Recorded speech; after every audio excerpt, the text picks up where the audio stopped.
Bismillahirrahmanirrahim. Assalamualaikum warahmatullahi wabarakatuh. Alhamdulillahi rabbil alamin. Nahmaduhu wa nasta'inuhu wa nastahdihi wa nastaghfiruh wa na'udzu billahi min syururi anfusina wa min sayyiati a'malina may yahdihillahu fala mudilla lahu wa may yudlilhu fala hadiyalah. Wa nashhadu an la ilaha illallah wa nashhadu anna Muhammadan 'abduhu wa rasuluh. Qala rabbi shrah li sadri wa yassir li amri wa hlul 'uqdatan min lisani yafqahu qawli. Rabbi yassir wa la tu'assir ya karim, amma ba'd.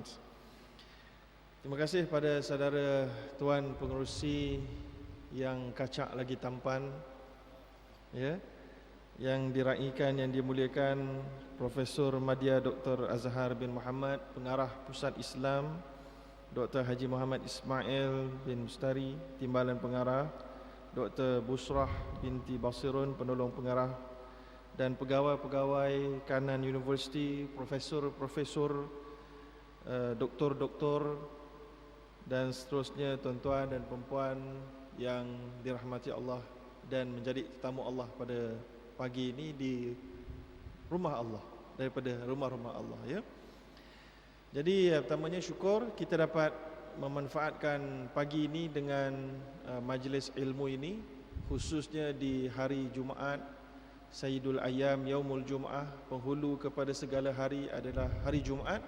Maka kita dapat sama-sama dalam majlis yang sebaik ini. Baik, tajuk yang diberikan kepada saya adalah bisnes Ramadan. Jadi saya bertanya kepada penganjur tadi, adakah nak cerita pasal keuangan? Dia kata bukan, kita nak cerita pasal pahala. Maka kita cerita bab pahala lah maknanya hari ni. Tetapi saya tidak boleh elak diri saya maknanya daripada nak cerita juga bab keuangan, sebab ada pahala yang akan menjadi rugi apabila keuangan itu tak betul cara dia. So kita akan cerita jugalah. Boleh dengar tuan-tuan? Tak ada bergaung, dia tak teruk Alhamdulillah. Baik, jadi yang pertama sekali, dalam bulan Ramadan ini saya kira banyak dah penceramah-penceramah kita bawakan dalil-dalil daripada Al-Quran dan hadis, dan saya juga akan membawakan beberapa dalil yang sama saya kira, cuma mungkin pengolahan itu mungkin sedikit berbeza. Saya harap ia menjadi satu ulangan kalau ada poin yang diulang, tapi ulangan dalam bab kebaikan ni memang sentiasa perlu. Sebab benda jahat tak perlu ulang, sekali buat dah pandai, tuan-tuan. Tapi benda yang baik kena banyak kali baru pandai. Sebab itulah Nabi sendiri pun bila mana diturunkan Al-Quran, Iqra, 3 kali barulah Nabi mampu untuk membacanya. Itu nak tunjukkan benda baik ni dia kena berulang kali kita buat, barulah kita boleh buat sekali. Berulang kali kita belajar, bukan buat. Berulang kali kita belajar, baru kita boleh buat sekali, ya. Dan kemudian dia nak hilang balik tu dengan lebih cepat. Maka cabaran nak hilang tu cepat, ya. Baik, jadi yang pertama sekali kita nak bawakan bisnes pahala dalam bulan Ramadan ini. Yang pertama sekali iaitulah daripada firmanullah, Syahrul Ramadan alladhi unzila fihi al-Quran hudan linnas wa bayyinatin minal huda wal furqan. Pada bulan Ramadan diturunkan padanya Al-Quran yang menjadi petunjuk kepada manusia dan membawa bukti-bukti kebenaran kepada petunjuk itu, dan juga pembeza di antara yang benar dan yang salah. Pembeza di antara yang benar dan yang salah. So disebut oleh para ulama dalam bulan ini diturunkan Al-Quran secara sekaligus, ya, daripada Allah Subhanahu wa taala turun, ya, diturunkan secara sekaligus, ya, di Lauhul Mahfuz, tetapi diturunkan secara berperingkat kepada Nabi sallallahu alaihi wasallam. Lalu pada bulan ini juga kerana Al-Quran itu diturunkan, maka ada sebab. Kerana bulan ini juga disebutkan oleh Nabi, idza jaa Ramadan futihat abwabul jannah wa ghuliqat abwabun nar wa suffiratis syayatin. Apabila masuknya bulan Ramadan, maka pintu-pintu syurga dibuka, pintu neraka ditutup, dan syaitan dibelenggu. Dibelenggunya syaitan itu bermaksud pengaruh syaitan ke atas manusia menjadi kurang pada bulan ini. Dan pengaruh syaitan kepada manusia boleh dilihat secara mata kasar menurun. Sebab kita boleh tengok orang yang jarang pergi masjid, dia pergi masjid. Itulah yang ada sebahagian penceramah kata hantu kubur. Ya? Orang tak pernah pergi masjid, dia duduk rumah saja kerja dia. So mereka ni ada setengah penceramah lah, ya? Mereka kata macam hantu kubur. Sebab mereka datang masjid, orang tak pernah tengok, ingatkan dah meninggal lah. Rupanya ada, ya? Itu yang kata hantu kubur tu. Tapi tak apa tuan-tuan, hantu kubur pun kira-kiranya datang ke masjid. Dan yang tak pernah nak cuba baca Quran, maka ketika inilah mereka ada keinginan untuk bertadarus. Itulah dia tanda-tanda bahawa syaitan punya pengaruh dah agak terlepas, ya. Dan begitu juga kalau ada orang dulu suka tengok TV pada waktu malam, maka bulan Ramadan tak tengok TV dah. Mereka pergi solat tarawih. Kan bagus tu. Walaupun pergi solat tarawih sebab nak makan more ke, tak kira lah. Tapi mereka berada di masjid dan di surau, maka itu satu kejayaan yang hebat kepada keimanan seseorang, ya. Dan begitu juga orang yang tak pernah nak bangun waktu sahur. Subuhnya biasanya hampir-hampir subuh gajah orang kata, ya, dan hampir habis waktu dah. Tapi bulan Ramadan subuhnya awal. Sebab dia makan, bangun sahur terlebih dahulu, kan? Mungkin ada orang sahur pukul 12 malam. Biasanya student, tuan-tuan. Ni orang-orang staff-staff ni biasanya alhamdulillah boleh bangun awal lah, kan. Tapi student biasanya sahur dia pukul 12 pagi. 12 malam. Lepas tu dia tidur. Jadi tapi saya kira majoriti orang mampu bangun waktu sahur. Maka ini adalah juga merupakan satu nikmat dan satu keberkatan yang menunjukkan grip ataupun ikatan syaitan menjadi berkurangan di bulan Ramadan. Baik. Jadi daripada keadaan itu Allah SWT pula membuka ruang rahmat yang sangat besar. Sebab Allah buka pintu syurga. Syurga ni tuan-tuan dia dah ada dah.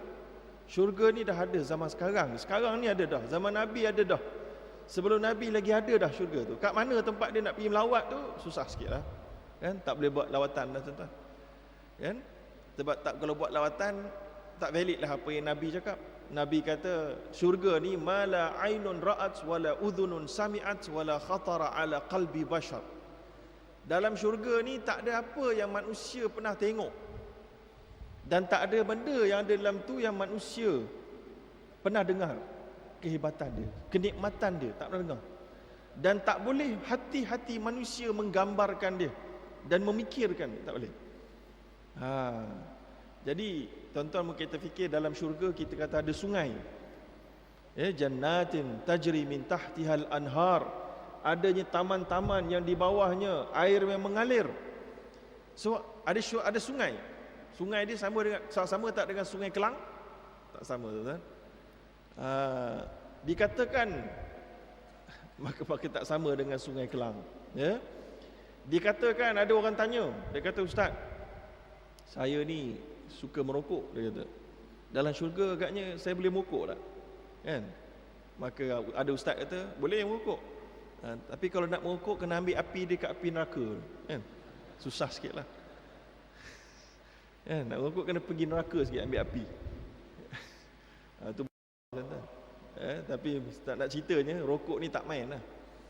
Sama juga ada orang kata, dia tanya, dia kata, "Ustaz, kalau kat syurga nanti saya nak kereta Bentley boleh tak?" Atau kereta Bentley. Bentley ni dia satu level atas daripada Mercedes, BMW lah agak-agaknya, ada orang kata. Kan, dia biasanya kereta sultan-sultan. Sama dengan Rolls Royce lah. Kereta yang besar bagak, betul-betul besar ni, tuan-tuan. Maka kita kata, ada ustaz beritahu, kita kata, siapa yang pakai kereta Bentley dekat syurga ni kira orang yang paling kokak sekali lah, tuan-tuan. Paling low class sekali lah. Sebab apa? Sebab kereta benda di dunia ni kalau ada kat syurga memang tak laku, jawapannya. Memang tak laku, tuan-tuan. Jadi syurga itu hari ini telah pun terbuka. Bila terbuka, kita pun kena faham bahawa kita akan masuk syurga bukan kerana amal soleh kita sahaja. Amal soleh itu adalah bukaan ruang untuk kita dapat rahmat Allah. rahmat Allah kita masuk syurga.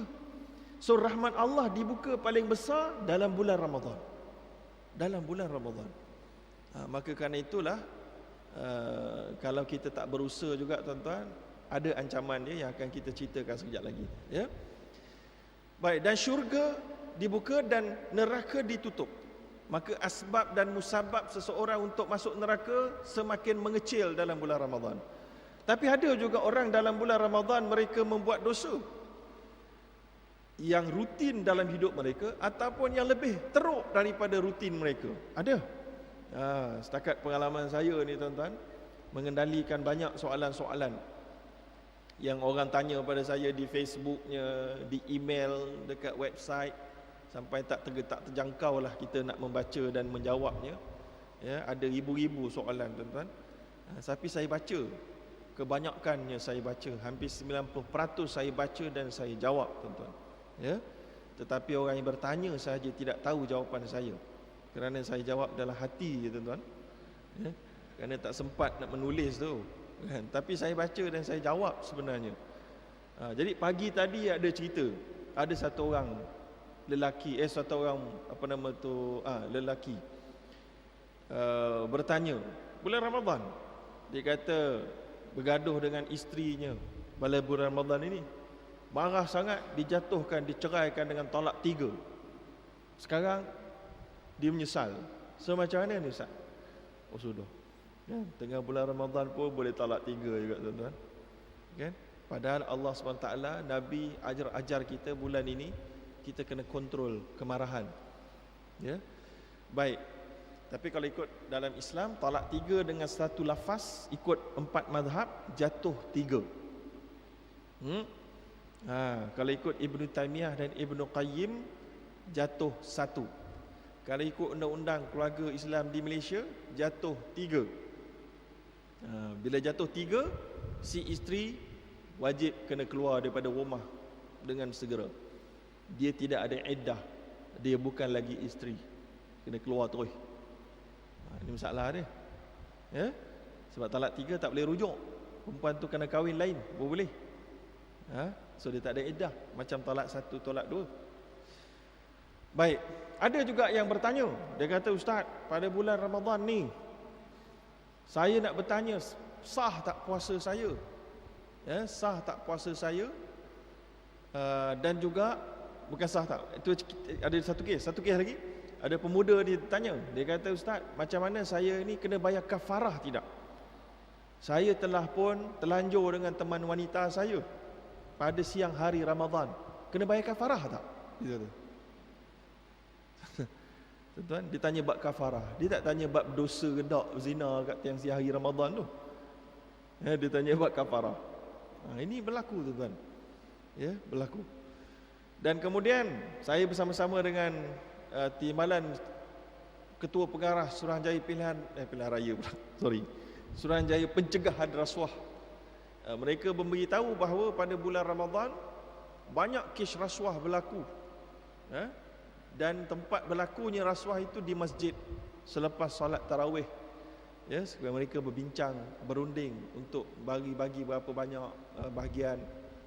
Ini adalah dosa-dosa yang dilakukan walaupun pintu neraka telah ditutup, tapi orang yang membuat dosa yang begini masih wujud tuan-tuan. Ini menunjukkan bisnes mereka dalam bab pahala untuk bulan Ramadan ini sangat-sangat rugilah, ya. Baik.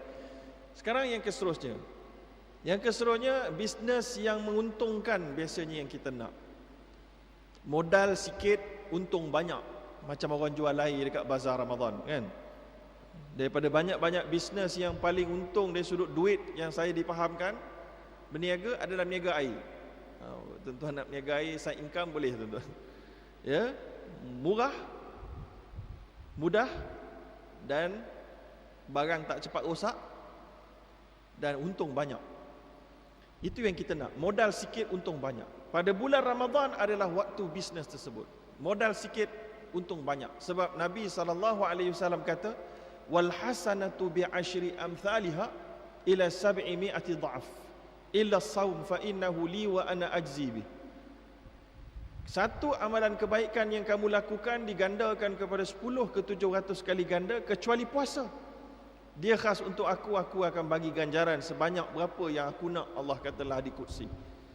So ini bermakna modal kita hari ini, satu amalan kita boleh sampai lebih daripada 700 kali ganda. Itu bisnes yang menguntungkan, tuan-tuan. Sangat untung. Dan kalau kita baca Quran, Alif Lam Mim, satu huruf 10, 2 20, 3 30. Itu kalau paling common lah, 10 gandaan. Kalau 700, 700. Kalau lebih daripada 700, Alif Lam Mim saja telah menghasilkan berapa banyak pahala kepada kita. Pahala-pahala itu akan memudahkan kita dapat rahmat Allah. Bukan dengan pahala itu kita akan masuk syurga, tak semestinya. Tapi pahala-pahala itu macam qualification. Anak-anak kita SPM, dia dapat 9A. Dia dapat 9A, dia ada kemungkinan untuk dapat masuk universiti. Tapi belum pasti lagi dapat. Tapi kemungkinan dan qualified itu dah well qualified. Kita nak, tuan-tuan. So sebab itulah Imam Asy-Syafi'i disebutkan mengkhatamkan Al-Quran 2 hari sekali. 2 hari sekali. Pada bulan Ramadan ini. Dan ada yang mengkhatamkan setiap hari sekali. Maka inilah dia, kerana apa? Kerana mereka menyedari bisnes dalam bulan Ramadan ini membawa bisnes pahalanya sangat besar. So kalau kita tak mampu habis satu Al-Quran 30 juzuk dalam bulan Ramadan ini, maka ia adalah satu kerugian yang agak-agak besar lah, tuan-tuan. Baik. Yang seterusnya, itu yang gandaannya. Kemudian Nabi SAW juga memberitahu kepada kita semua beberapa perkara yang menjadikan gandaan itu lebih lagi digandakan, iaitulah Lailatul Qadar. Iltamisuha fi ashril awakhir min Ramadan, Nabi kata. Carilah Lailatul Qadar dalam 10 akhir Ramadan. 10 akhir Ramadan. So hari ini kita punya kiraan Ramadan dengan Saudi Arabia dan beberapa negara lain berbeza. Bukankah begitu? Kan? So kita start puasa hari Sabtu, mereka puasa hari Jumaat. So Lailatul Qadar itu pada malam ganjil, Nabi kata. Malam ganjil. So bila pada malam ganjil, dan ada sebahagian ulama kata pada malam 27, maka atas sebab itu di negara-negara Arab dan di negara-negara Barat yang ada orang Islam di sana, mereka celebrate habis-habis malam 27. Tapi tak sebenarnya malam 27 mengikut jumhur, majoriti ulama. Dia boleh jatuh dalam mana-mana malam ganjil. Tapi sekarang ni macam mana kita nak tahu ganjil? Kita tengah malam genap, dekat Saudi tengah malam ganjil. So kita nak guna yang mana satu? Jawapan dia, Allah Subhanahu Wa Taala Maha Adil. Kalau Allah nak berikan Lailatul Qadar kepada satu-satu negara, Allah bagi pada malam ganjil di negara tersebut mengikut kiraan negara tersebut. Ya. So maknanya Saudi akan dapat pada malam ganjil ikut kiraan mereka. Kita akan dapat Lailatul Qadar pada malam ganjil ikut kiraan kita. Itu jawapan dia. Ya. Dia not necessarily Allah Subhanahu Wa Taala akan berikan dia pada malam 21 kat Saudi, malam 22 lah dekat Malaysia. Tak jadi. Tak, Allah akan beri malam 21 dekat Malaysia. Ada kemungkinan juga Allah akan beri Lailatul Qadar pada malam 27 dekat Malaysia, dekat Saudi 21. So jangan ada orang yang act lah, tu act. Ataupun nak cuba bocor, soalan bocor. Dia dapat Lailatul Qadar kat Saudi, dia kata kau orang dah lepas dah. So sebab itulah mana-mana ustaz, mana-mana ulama yang kalaulah dia dapat tanda Lailatul Qadar dekat negara luar, contohnya dia dapat tanda dekat luar negara, dia dapat tanda, dia kata aku dapat dah 21. So dia pun buat status kat Facebook, aku dapat dah malam 21 lah. Pada itu dah kita 22 dah mungkin, kalau 22 kan. So pada ketika itu orang akan lemah semangat. So sebab itulah menurut kebanyakan ulama, sesiapa yang mendapat Lailatul Qadar, dia tak boleh untuk menghebohkan kepada orang sebelum habisnya Ramadan. Dah habis Ramadan baru kamu boleh cerita. Sebab bila dalam Ramadan kamu cerita, kamu akan menjadikan orang lain punya semangat mencari Lailatul Qadar menjadi kurang. Yang kedua, kerana yang kamu dapat tu pun belum pasti lagi Lailatul Qadar. Kamu duk agak aja nampak pokok tu tunduk pokok ni, itu qadar kot. Padahal rupa-rupanya jiran sebelah duk main petang tadi, dia duk tarik pokok tu, duk ikat ke bawah. Kita duk berangan, aku dapat itu qadar. Rupa-rupanya anak jiran yang duk main pokok. So kita dah war-warkan, kononnya dah lepas Lailatul Qadar, tapi orang lain dah hilang semangat. So jangan tuan-tuan. Antara tanda-tanda Lailatul Qadar juga dibincangkan. Antaranya yang disebutkan adalah matahari tak terik sangat, hening. Tuan-tuan bayangkan, kalau tuan-tuan duduk kat Kuala Lumpur lah, ada pagi-pagi hari kerja hening, ada? Tak hening punya lah tuan-tuan. Mesti hiruk pikuk dengan horn lah, dengan kereta punya minyak lah, asap lah, macam-macam. Nak hening macam mana tu? Kita kena faham hadis ni dengan tepat tuan-tuan. Memahami hadis Lailatul Qadar adalah nak beritahu, kata Syekh Dr. Yusuf Al-Qaradawi, bukan semestinya itu tanda dia. Itu tanda yang wujud pada zaman Nabi. Dan tanda yang wujud pada zaman kita mungkin sekali tak sama dengan apa yang ada pada zaman Nabi. Kalaulah tuan-tuan duduk di United Kingdom, kan? Saya ingat saya duduk kat UK dulu, dekat Wales contohnya dengan Dr. Sulaiman, duduk dekat Wales, sentiasa macam Lailatul Qadar pagi-pagi dia tuan-tuan. Macam mana? Tiap hari Lailatul Qadar ni. Kan? Sebab mendung je. Bukan mendung. Tak terik, sejuk, cool, kan? Kalau tu tak bising lah, kawasan orang pencin nak bising apa? Lain peta kawasan orang pencin. Pencuri pun tak ada, tuan-tuan. Murah. Apa nama tu? Insurans dekat situ. Sebab pencuri tak ada, tak banyak. So adakah Lailatul Qadar? Tak. So macam mana pula kalau orang-orang di Afrika Selatan, di kawasan yang sedang panas, tak dapat Lailatul Qadar sampai bila tuan-tuan? Sebab dia sentiasa terik, panas. Oh, berat lagu tu. So jadi kita nak beritahu, not necessarily. Tanda dia melihat kepada matahari pada esok hari, melihat kepada pokok yang sujud, melihat kepada air yang beku, tidak. So janganlah, tak payahlah tuan-tuan, ada orang sampai begitu obses dengan tanda-tanda ini. Mereka sampai solat malam dekat beranda rumah mereka. Sebab sambil-sambil solat, jeling dekat pokok sebelah. Tak sujud lagi pokok ni, belum dapat lagi ni. Kan? Bersungguh-sungguh tu nak dapat Lailatul Qadar tu. Baik, Lailatul Qadar adalah bisnes yang paling besar dalam bulan Ramadan. Bulan Ramadan itu adalah satu bisnes pahala yang besar. Lailatul Qadar itu paling besar. Sampai pada waktu itu gini, Lailatul Qadar ni Allah SWT sebut salamun hiya hatta matla'il fajr. Sejahtera dia itu bermula daripada maghrib, salamun hiya hatta matla'il fajr, sehinggalah matahari itu terbit, iaitulah sehinggalah fajar.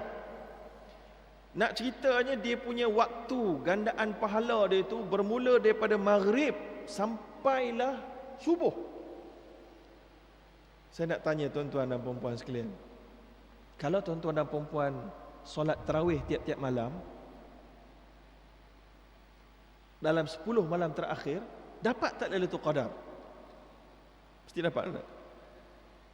Kalau solat maghrib dan solat isyak setiap hari dalam 10 hari Ramadan yang terakhir, patutnya dan tuan-tuan mestilah biasanya akan ada doa, betul tak? Takkanlah tak berdoa langsung solat, kan? Doa mesti ada, kan? Makna tuan-tuan akan kena tak buat ibadah tu pada malam Lailatul Qadar ataupun malam Al-Qadar? Kena tak? Kena, kan? So kalau gitu semua orang dapat Lailatul Qadar, betul ke? Betul ke? Tuan-tuan, saya nak maklumkan bahawa sebenarnya Lailatul Qadar ni kita semua dah berada pada malam itu, cuma kita tahu tak tahu je. Dan kita semua dah berdoa pada malam itu, dan kita semua sudah beribadat pada malam itu. Tapi yang berbezanya nak tahu kamu dapat keberkatan dan kebaikannya atau tidak adalah kamu punya ibadah pada malam tersebut extraordinary atau tidak. Itu saja. Extraordinary atau tidak. Kalau dapat malam Al-Qadar dalam keadaan ibadah kita biasa-biasa, rutin, itu dikira rugi, bisnes rugi. Dalil dan buktinya adalah daripada sabdaan Nabi SAW lah. Ya. Nabi SAW disebutkan, kana Nabi SAW ajwadun nasi bil khair. Nabi adalah orang yang paling pemurah dengan apa saja benda kebaikan. Wa ajwadu ma yakunu fi syahri Ramadan. Dan paling Nabi pemurah, Nabi paling jadi lebih maknanya lebih mengalu-alukan manusia daripada biasa pada bulan Ramadan. Kerana apa? Lianna Jibril kana yalqahu fi kulli lailatin fi syahri Ramadan.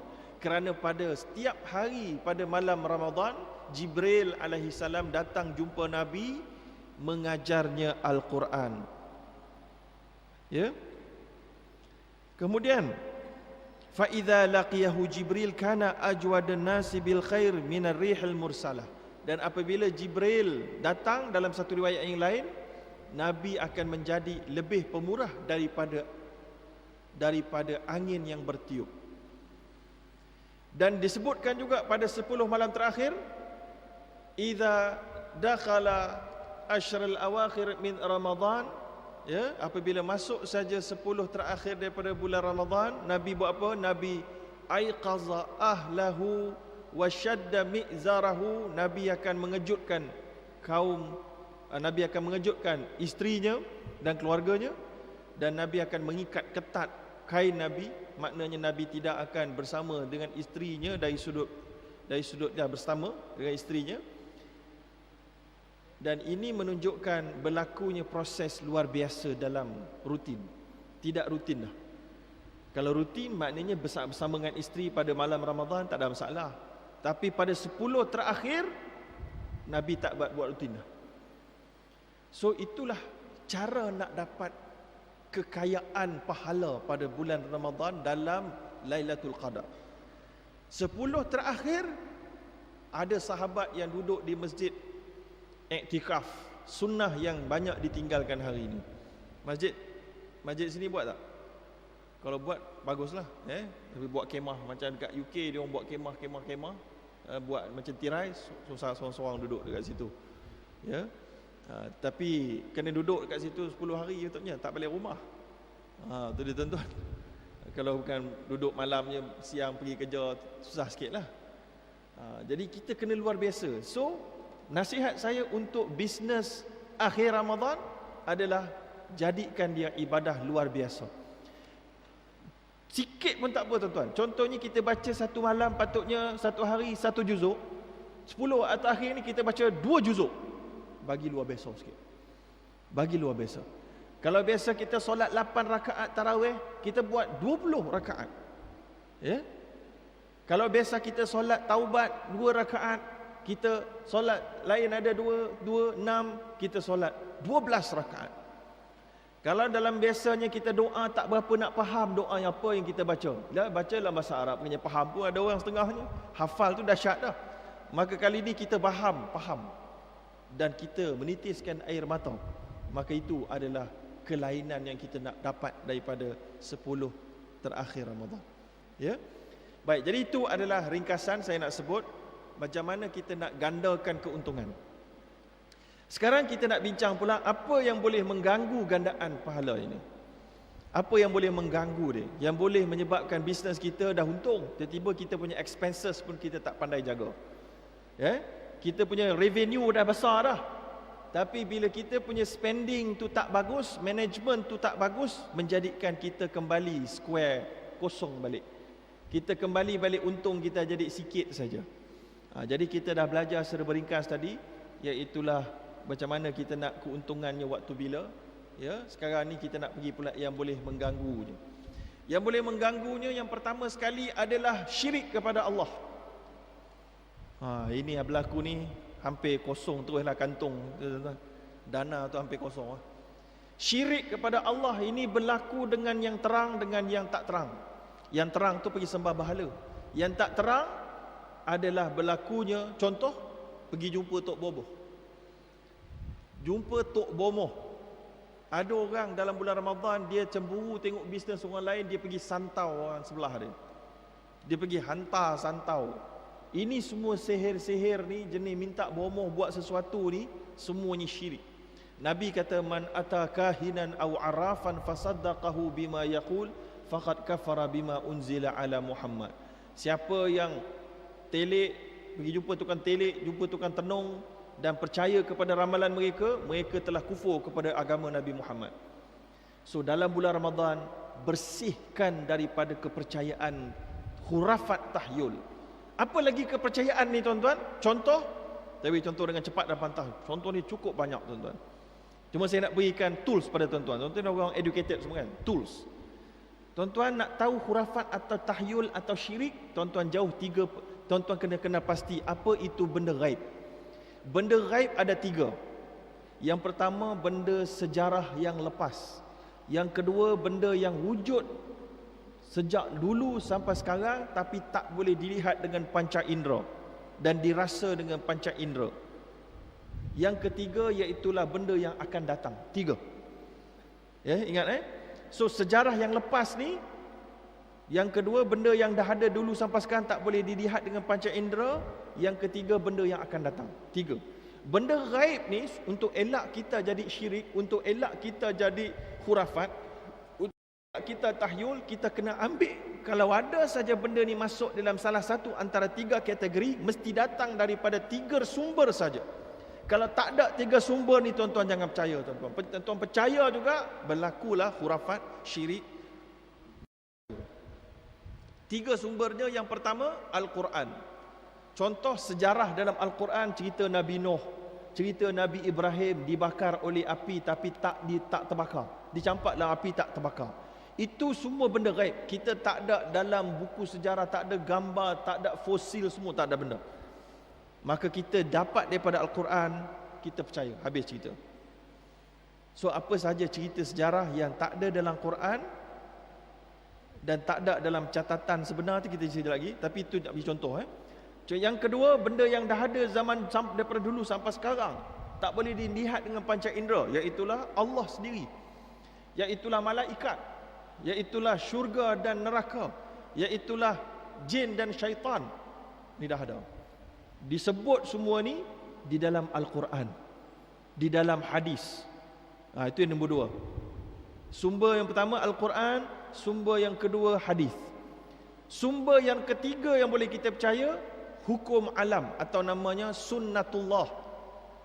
Hukum alam. Hukum alam ni mudah saya tuan-tuan. Ya, contohnya saya ada satu pen sebatang. Saya tengah pegang pen ni tuan-tuan kan. Kalau saya lepaskan pegangan saya pada pen ni akan berada di mana? Cuba tuan-tuan teka. Kat bawah kan? Itu sebenarnya ramalan gaib. Tuan-tuan sedang meramalkan benda yang akan datang. Apa yang akan berlaku kalau saya lepaskan pen? Tuan-tuan kata kat bawah. Itu ramalan gaib. Ada tak dalam Quran? Dalam hadis? Ada tak dalam yang ketiga? Sumbernya sunnatullah. Itu saya sebut. Maka bila kita tengok tu, ada tak sunnatullah disebut dalam Quran? Ada. La tabdila li khalqillah wa la tajida li sunnatillahi tabdila. Dan kamu tidak akan dapati dalam sunnatullah itu Allah ubah. So sunnatullah ada graviti. Kita lepaskan pen, dia jatuh kat bawah. Itu graviti. Kita boleh percaya. So maknanya saya kesimpulan tiga perkara gaib mesti datang daripada tiga sumber sahaja. Al-Quran, hadis, sunnatullah. Saya beri contoh yang pertama, sejarah. Dah faham? Yang kedua, benda gaib yang tak boleh dicapai dengan panca indera. Dah faham? Yang ketiga, iaitulah perkara yang akan datang. Bila kiamat? Boleh tak kita kiamat 2012 bulan Ramadan? Mana kiamat tak boleh mari lagi? Kan? Ada orang kira dia kata kiamat bulan Ramadan tahun ni. Ada dekat ni. Kan? No. Yas'alunaka 'anis sa'ah. Mereka bertanya bilakah hari kiamat? Maka tak ada siapa tahu. Amri Rabbi, itu adalah urusan Tuhan aku. Sama juga dengan roh, sama juga Ada seorang lelaki tanya kepada Nabi, mata sa'ah, bilakah hari kiamat? Maka Nabi pun tanya balik, madza a'datta laha, apa yang kamu siap sediakan diri kamu untuk menghadapi kiamat? Sibuk nak tahu tarikh, apa yang kamu dah siapkan diri kamu? Itu yang kita kena buat. Kita kena siapkan diri kita. So tarikh kiamat adalah perkara akan datang. Baik, sekarang kita pergi kepada fenomena masyarakat kita. Dalam bulan Ramadan masih lagi ada kepercayaan ini, maka pahala dan bisnesnya mengecil. Yang pertama, jumpa bomoh. Yang kedua, percaya sial menyial. Sial menyial. Sial menyial ni menganggap malang sesuatu perkara kalau buat. Contoh bagi orang perempuan dan lelaki, kalau dalam satu rumah tangga, dia perempuan tengah bawa cawan kat dapur, tiba-tiba jatuh. Suami dia nak keluar sekejap ni, tiba-tiba cawan pecah. Apa tanda, tuan-tuan? Tanda, ada orang kata itu tanda ada benda buruk bakal berlaku. Betul tak? Benda buruk bakal berlaku itu, benda dalam 3 tu ada tak masuk? Hukum alam, bukan. Apa nama, dia ada bukan sejarah, dia bukan benda gaib yang ada daripada dulu sekarang, tapi dia benda yang akan datang. Benda yang akan datang begitu, ada tak datang daripada Al-Quran sebut kalau cawan pecah maknanya ada benda buruk nak berlaku? Tak ada. Hadis Nabi ada sebut? Tak ada. Ada tak disebutkan dalam hukum alam kalau cawan pecah ada association dia ada apa? Benda malang akan berlaku? Tak ada, tuan-tuan. Benda baik akan berlaku ada, iaitulah suami akan beli cawan yang baru, yang lagi kuat. Maka baguslah, kan? So sebab itu saya ada seorang kawan bekas Hindu, dia kata ini semua ajaran Hindu. So mana-mana saja di antara kita yang mempercaya adanya association di antara malang jatuh pecah cawan pinggan dengan keburukan yang bakal berlaku, kita sudah meramalkan perkara gaib. Kita sudah jadi tok bomoh. Bukan kita jumpa tok bomoh, kita jadi tok bomoh semi pro. Itu berat tu, tuan-tuan. Berat. Begitu jugalah yang seterusnya, ya, menganggap sial pada tarikh tertentu. Ada orang kita percaya jangan kahwin dalam bulan apa? Safar. Oh, berat. Ada orang percaya jangan kahwin kan anak kita dua orang sekaligus sebab seorang akan berjaya, seorang akan menghadapi masalah. Syirik, tuan-tuan. Kalau ada anak yang baru lahir, ikat dia dengan tali benang warna hitam di tangan dia. Ini tak boleh pakai, tuan-tuan. Kalau ada bayi yang baru lahir, letaklah gunting di bawah tilam dia. Hancur. Hancur, tuan-tuan. Hancur terus. Ini semua orang Melayu kita suka. Orang Melayu kita, orang Islam, bukan Melayu, orang Islam di Malaysia khususnya suka benda-benda gaib dan luar biasa. Ada benda luar biasa sikit, terus je. Saya nak beritahu, tuan, nak beritahu. Benda luar biasa kalau kita cepat terpukau di zaman tak ada Nabi ni, tuan-tuan. Kalau zaman ada Nabi tak apa. Zaman tak ada Nabi, kalau kita cepat terpukau dengan benda luar biasa, itu ciri-ciri orang mudah akan jadi pengikut Dajjal. Na'udzubillah. Ya, sebab Dajjal diturunkan oleh Allah untuk menguji iman manusia. Dia akan bawa syurga yang sebenarnya neraka. Dia akan jauhkan manusia daripada neraka yang sebenarnya syurga.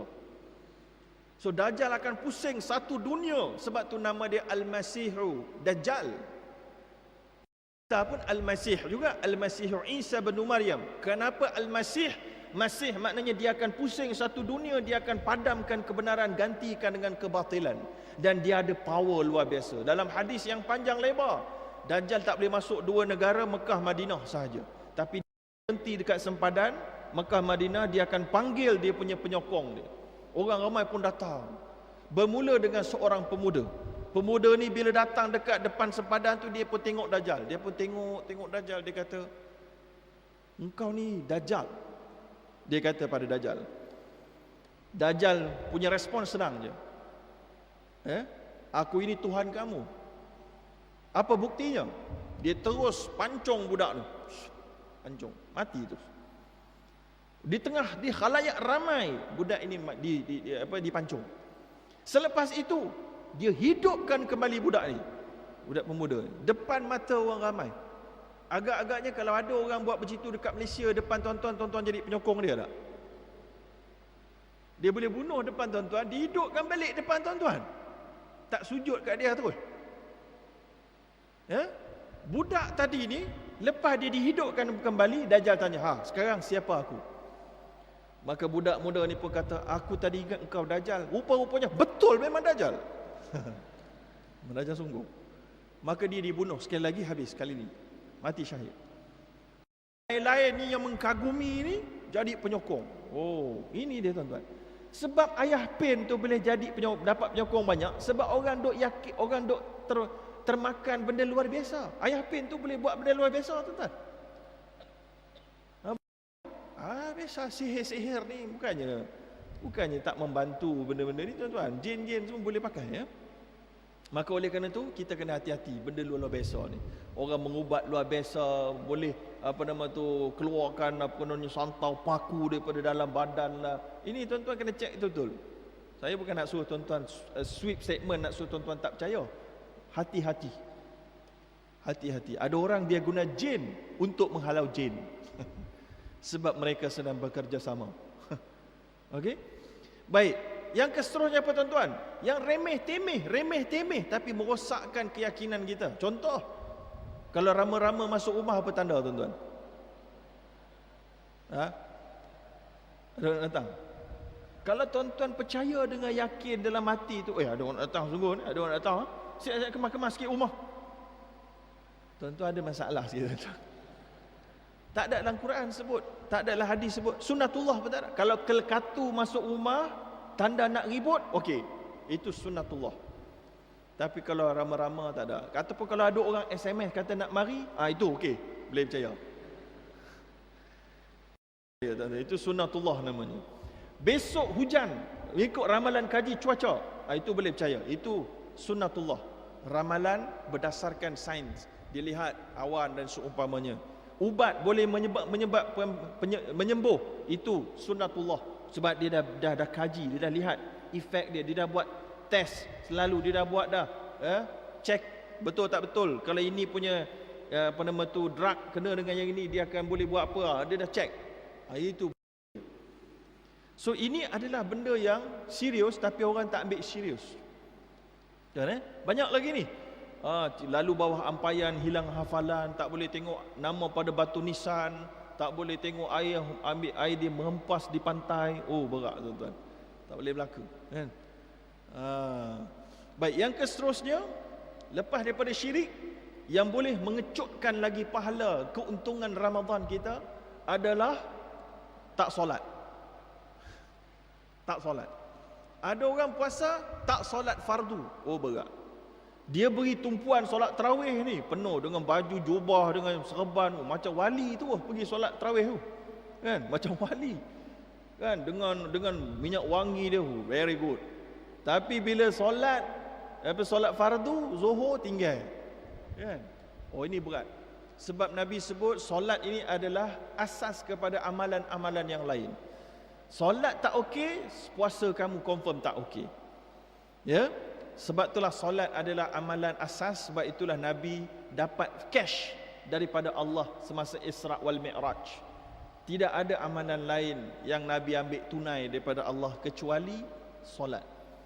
So sesiapa yang tak solat fardu dan tidak memberikan peningkatan kualiti kepada solat fardu dia pada bulan Ramadan, bisnes pahala dia mengecil.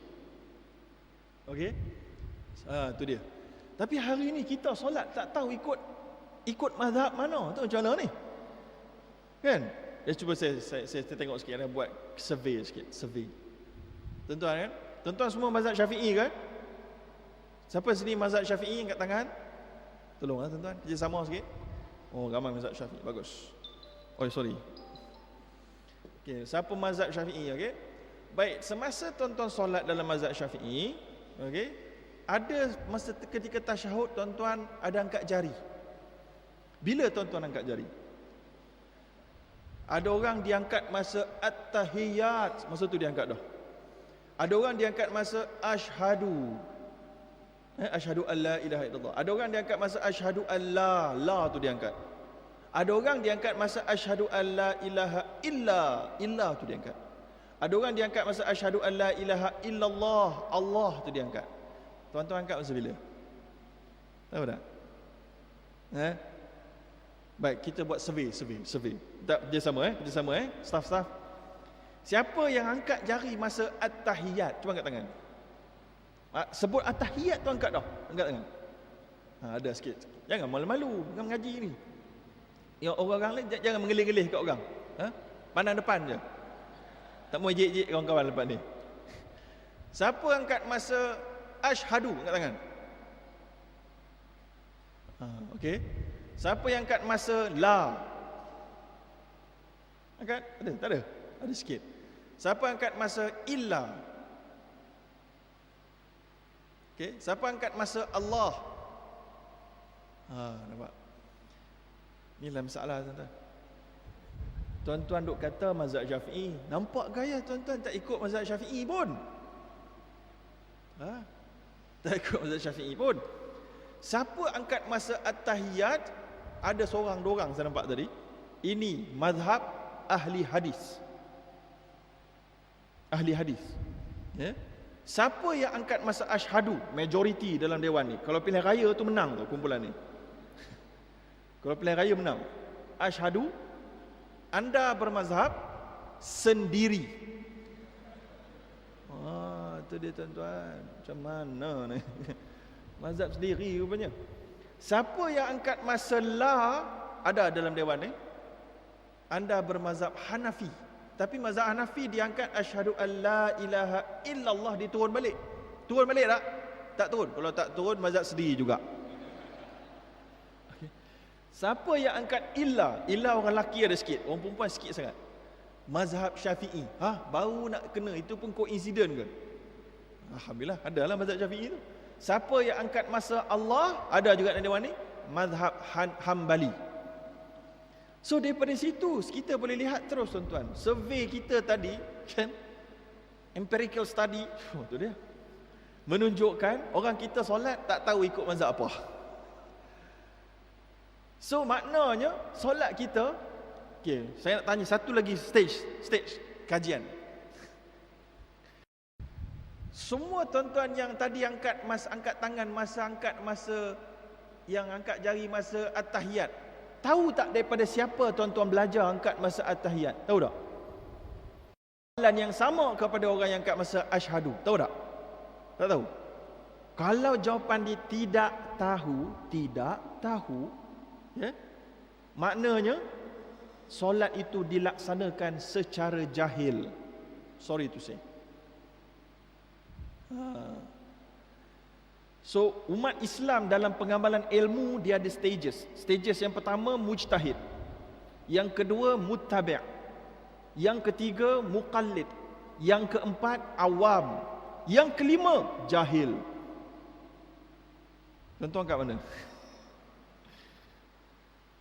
Yang nombor satu, very good, mujtahid. Nombor dua, good. Nombor tiga, nombor satu, mujtahid 4.0. Muttabi' 3.5. Muqallid 3.0. Awam 2.5. Jahil 1.0. Kalau status universiti. Tuan-tuan. So itu saya baru cuba satu, tuan-tuan. Saya belum cuba yang lain tu. Kalau saya cuba yang lain tu lagi parah nanti. Jadi tuan-tuan, bulan Ramadan nak bisnes kaya, nak kaya pahala, baca buku solat cepat tuan-tuan. Ada satu buku solat kat pasaran, tajuk dia Formula Solat Sempurna. Bagus buku tu. Bagus. Pengarang dia tak salah saya, nama dia Zaharuddin Abdul Rahman. Bagus buku tu. Tuan-tuan nak baca buku lain pun tak apa. Yang penting tuan-tuan dapatkan maklumat solat tuan-tuan daripada buku, daripada kaul ulama. Paling kurang kalau tak terus kepada dalil, barulah kita naik satu level, zup, jadi awam. Selamat sikit ya. Awam tu dah tepati apa yang Allah nak. Allah kata fasalu ahla dzikri in kuntum la ta'lamun. Tanya orang yang tahu kalau kamu tak tahu. So kita dah tanya, kita baca buku. Alhamdulillah, bagus. Ya.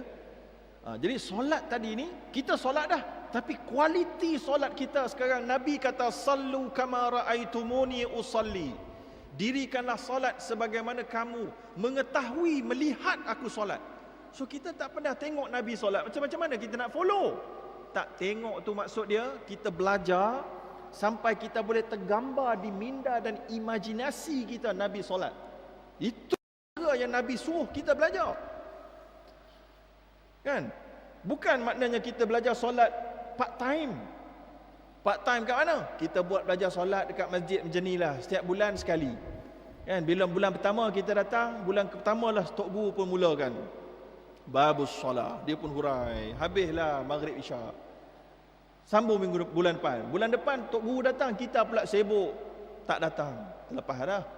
Bulan satu lagi kita datang semangat bawa buku dah. Tok Guru pula tak boleh datang. Sudah. Bulan satu lagi kita tak boleh datang, Tok Guru pun tak boleh datang, sedang molek. Bulan satu lagi kita boleh datang, Tok Guru pun boleh datang. Ni bulan yang ke-6 ni. Tok Guru pun kata, saya mengajar banyak tempat, saya pun lupa dah kat mana kita. Kita start balik babus solat. Habis 5 bulan dah belajar benda tahu. Kan? Ini dia masalah tuan-tuan. Menjadi kefarduan sebenarnya kepada setiap kita nak pastikan Ramadan kita mantap, solat kita lebih mantap daripada sebelum Ramadan. Boleh? Kena cari. Jangan kata tak ada. Ini saya bimbang. Orang kita sebahagiannya jenis gini. Contohnya dia gini. Dia tanya apa, Ustaz, saya ada buat satu pinjaman bank gini-gini. Dia ni haram ke Ustaz? Saya pun tengok, saya kata haram. Dia tanya lagi. Oh, kalau haram ni maknanya Ustaz kena berhenti lah Ustaz. Saya kata ya, kena berhenti. So kena berhenti sekarang ke Ustaz? Saya kata sekarang So kalau nak berhenti makna saya nak kena tukar lah kan kepada yang Islamik. Ya betul, kena tukar. Saya kata. So nak pergi bank mana Ustaz? Saya kata kat Malaysia ada 15 bank Islam. Oh, boleh Ustaz cadang satu? Saya pun cadang. Ustaz, kalau nak pergi ke cawangan mana Ustaz? Saya kata pergi cawangan Jalan Tun Razak. Ustaz, dekat situ ada parking ke Ustaz? Saya kata ada. Kena bayar berapa Ustaz? Lepas tu tanya pula nak jumpa pegawai, masuk pintu mana? Ya Allah, asal nak sakit kepala. Saya tak pernah jumpa orang macam tu. Oh, saya selalu jumpa tuan-tuan. Saya selalu jumpa. Kena sabar je, sabar. Dalam hati tu marah tu. Dudap, sabar je tu. Ini saim, aku puasa. Tapi itulah, jangan jadi gini tuan-tuan. Kita kena proaktif kerana ibadah kita sendiri. So kita kena look and go, seek, cari sendiri. Pergi Tok Guru yang ada kat sini, yang belajar mengajar bab solat. Kalau dia mengajar bab lain, Tok Guru boleh mengajar bab solat dulu lah. Sebab yang lain-lain ni semua adalah terikat dengan solat. Solat saya tak okey, yang lain tak okey. Tuan-tuan. Betul tak? So ajar bab solat. Ni banyak pensyarah-pensyarah, pakar-pakar dekat UiTM ni minta dia orang buka kelas untuk satu hari full day. Full day. Jangan full day nak pergi shopping baju, tudung. Ya Allah. Baju, tudung tu semua tuan-tuan, sekejap je pakai dia, lepas tu dia jadi kain basahan dah. Kan? Solat ni yang tak jadi kain basahan insya-Allah. Baik, itu 2, solat. Yang ketiga yang boleh mengurangkan pahala bulan Ramadan, iaitulah keterlibatan kita dengan duit dan penlaburan dan harta riba dan haram. Sebab Nabi SAW kata, doa orang yang angkat tangan berdoa pada Allah tapi dia punya makanan, pakaian, pendapatan dia haram, fa anna yustajabu lidzalik. Bagaimana mungkin Allah akan memakbulkan doa dia kalaulah hartanya haram? Harta haram ini, harta haram yang paling besar adalah riba. Lepas tu masuklah judi, lepas tu gharar, lepas tu tipu, lepas tu ghalul. Ghalul ni pun banyak juga tuan-tuan. Ghalul ataupun ghulul. Disebutkan dalam satu hadis yang sahih, orang-orang yang makan harta ghulul ni di zaman Nabi begini bentuk dia. Dia orang pergi perang, menang, ada harta rampasan. Sebelum Nabi kumpulkan, dia dah masuk poket dia sikit, masuk poket dia senyap. Lepas tu dia bawa yang lain-lain tu pergi jumpa Nabi untuk kumpul, untuk agih-agihkan. Dia dah masuk poket dia sikit dah. Ini hukum dia haram yang besar. Nabi cakap siapa yang buat begini, dekat akhirat nanti, dekat atas tengkuk dia ada benda tu. Atas tengkuk dia ada benda yang dia ambil tu. Dan Nabi kata dekat akhirat nanti dalam hadis sahih, ada umat aku yang akan datang dengan ada ba'ir, ada lembu di atas belakang dia. Lembu tu sudah mengembik-ngembik. Sebab apa? Dia ambil harta lembu. Ya? Ulama menguraikan daripada hadis Nabi, apakah maksud ghalul yang seterusnya? Ghalul yang seterusnya, kita ambil harta orang lain. Harta orang lain juga termasuk ghalul. Masuk ambil tanah orang lain, ambil barang-barang universiti yang patutnya kita tak boleh ambil, kita ambil juga. Sama dekat tempat kerja kita. Ghalul juga termasuk sebahagian dia, sebagai ulama kata rasuah. Rasuah. Saya pernah jumpa dekat Johor ni, ada seorang bekas, dia kerja dekat satu syarikat petroleum yang agak terkenal. Ya. Dia kata dalam syarikat ni banyak betul rasuah, dia kata. Dan saya alhamdulillah saya dah taubat, saya dia dah keluar dah. Antara rasuahnya apa dia? Dia kata ada sekali tu dia punya vendor panggil dia ada meeting dekat hotel. Dia pun pergi dekat hotel, dipanggil kena masuk bilik, dia masuk bilik ada 4 orang amoy, dia kata, untuk melayan dia. Dan pintu ditutup, ada bodyguard jaga kat depan, tak boleh keluar. Oh, itu dia. Macam. Jadi kalaulah amoy itu dia punya ganjaran dia, akhirat nanti amoy 4 orang atas belakang.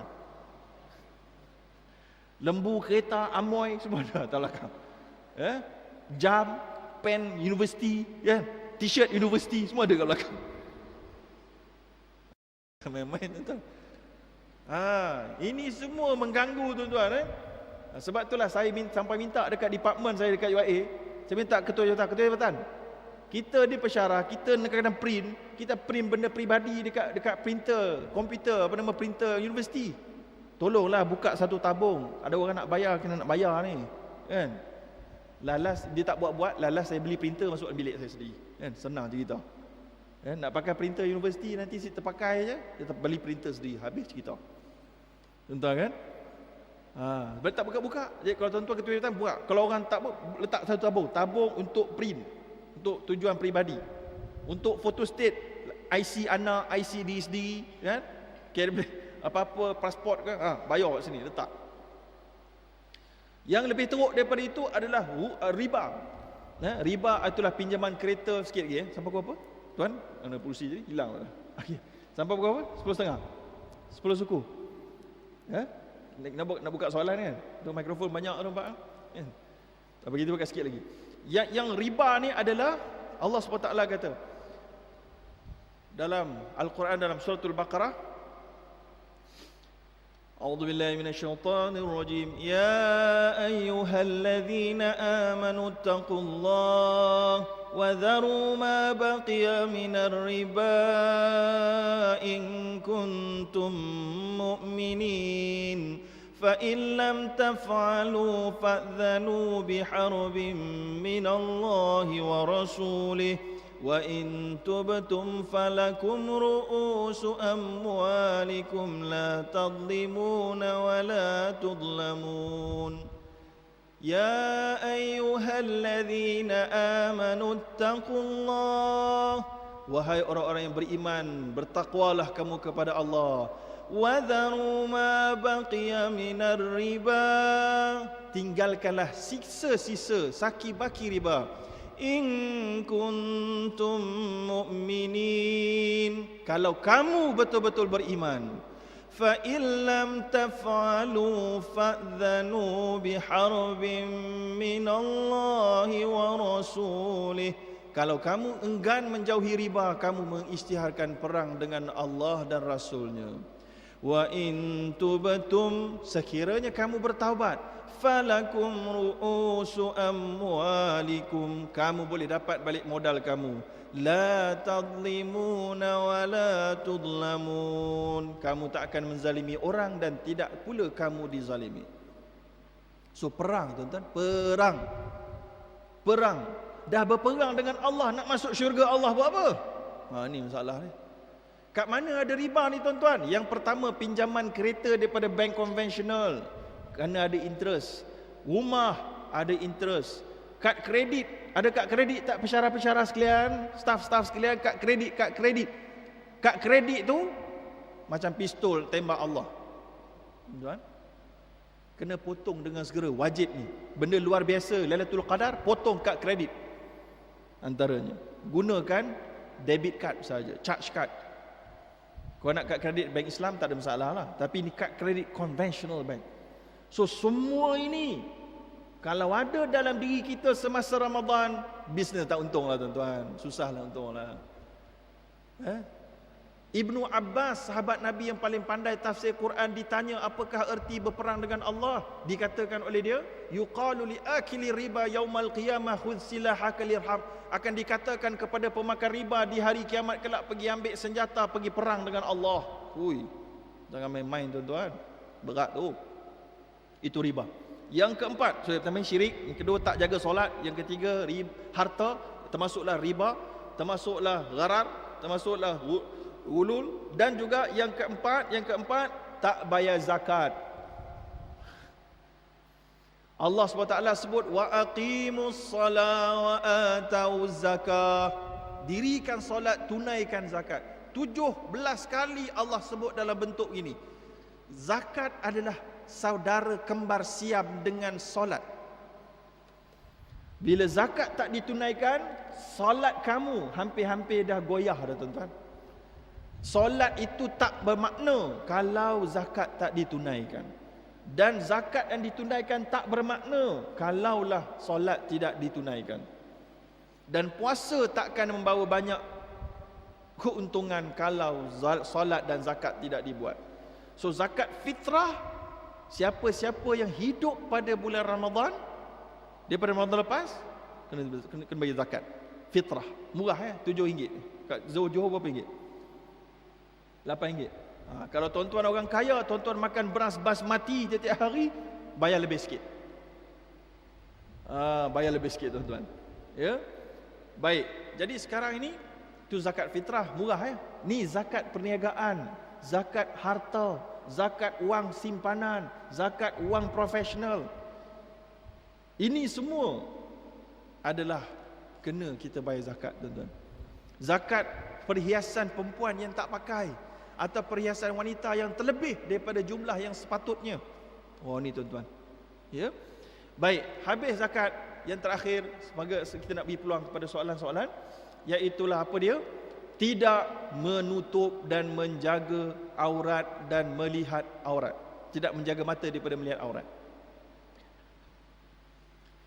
Ya, bagi wanita menutup aurat nampak berat berbanding lelaki yang nampak mudah. Tetapi lelaki tutup aurat memang mudah, tapi dia nak tutup mata dia daripada tengok aurat perempuan yang terdedah, itu susah. Perempuan dia nak tengok mata, dia nak tutup mata daripada tengok lelaki punya aurat agak mudah. Sebab itulah kalau lelaki ternampak betis wanita, dia susah nak tutup tuan-tuan. Dia tutup pun nampak. Kalau lelaki perempuan dia nampak betis lelaki, dia tengok eleh, macam tiang trafik je. Tak heran, kecuali wanita yang luar biasa nafsu dia lah. Jadi tuan-tuan dan puan-puan, aurat ini Nabi kata, ma min muslim yanzuru ila mahasinal mar'ah wa yaghuddu basarahu illa akhlafallahu ay yajid halawatahu fi ibadati aw qabaqal. Tidak ada seorang mukmin dan muslim pun, Nabi kata, yang ternampak aurat kecantikan wanita lalu ditunduk pandangan dia, kecuali Allah janji akan beri kemanisan dalam ibadahnya. So ibadah puasa kita takkan bawa nikmat dan ibadah dan rasa puas kecuali kita menundukkan pandangan kita. Sebab tu Tuan Haji kan, nak jemput saya pergi Johor Bahru ni, saya sebenarnya serba salah juga. Sebab nak pergi naik kapal terbang. Naik kapal terbang Firefly, dia punya kain pun Firefly juga kan, susah juga tuan-tuan. So dengan ada orang-orang naik kapal terbang dia punya banyak amoy-amoy ni, susah juga tuan-tuan kan. Nak naik kereta kan, saya terlelap dalam kereta. Okey, oleh kerana tu, dan saya pun tak payah ambil ceramah bulan Ramadan. Saya tak nak lalu kawasan bandar tu tuan-tuan. Membazir pahala kan. Sebab tu saya sangat kurang ceramah ni bulan Ramadan tahun ini dan tahun sebelum ini pun. Ambillah ada dalam 3-4 program adalah sikit-sikit jadi oleh kerana itu, wanita bukan kamu kena tutup aurat untuk jaga lelaki. No. Kalau kata perempuan, kau kena tolong lelaki tau, jagalah aurat. No. Bukan untuk orang lelaki. Orang perempuan tutup aurat kerana untuk diri kamu sendiri. Bukan untuk kerana jaga mata lelaki. Bukan? Kan? Jadi jangan fikir maknanya buat apalah aku susah ni kena tutup kena sebab lelaki punya pasal. Dia jaga diri sendiri dia lah. Tak. Wanita tutup aurat kerana jaga diri dia sebagaimana yang Allah dan Rasulnya suruh. So, aurat perempuan kena tahu pula dekat mana. So, orang hari ni banyak di antara wanita tidak sedar bahawa kaki adalah aurat. Oh sudah. Kan? Saya kalau ceramah kat Kuala Lumpur tu perempuan-perempuan ni kaki dia tak tutup, tak pakai stokin. Tanya sebab apa tak pakai puan? Weh, panas lah ustaz.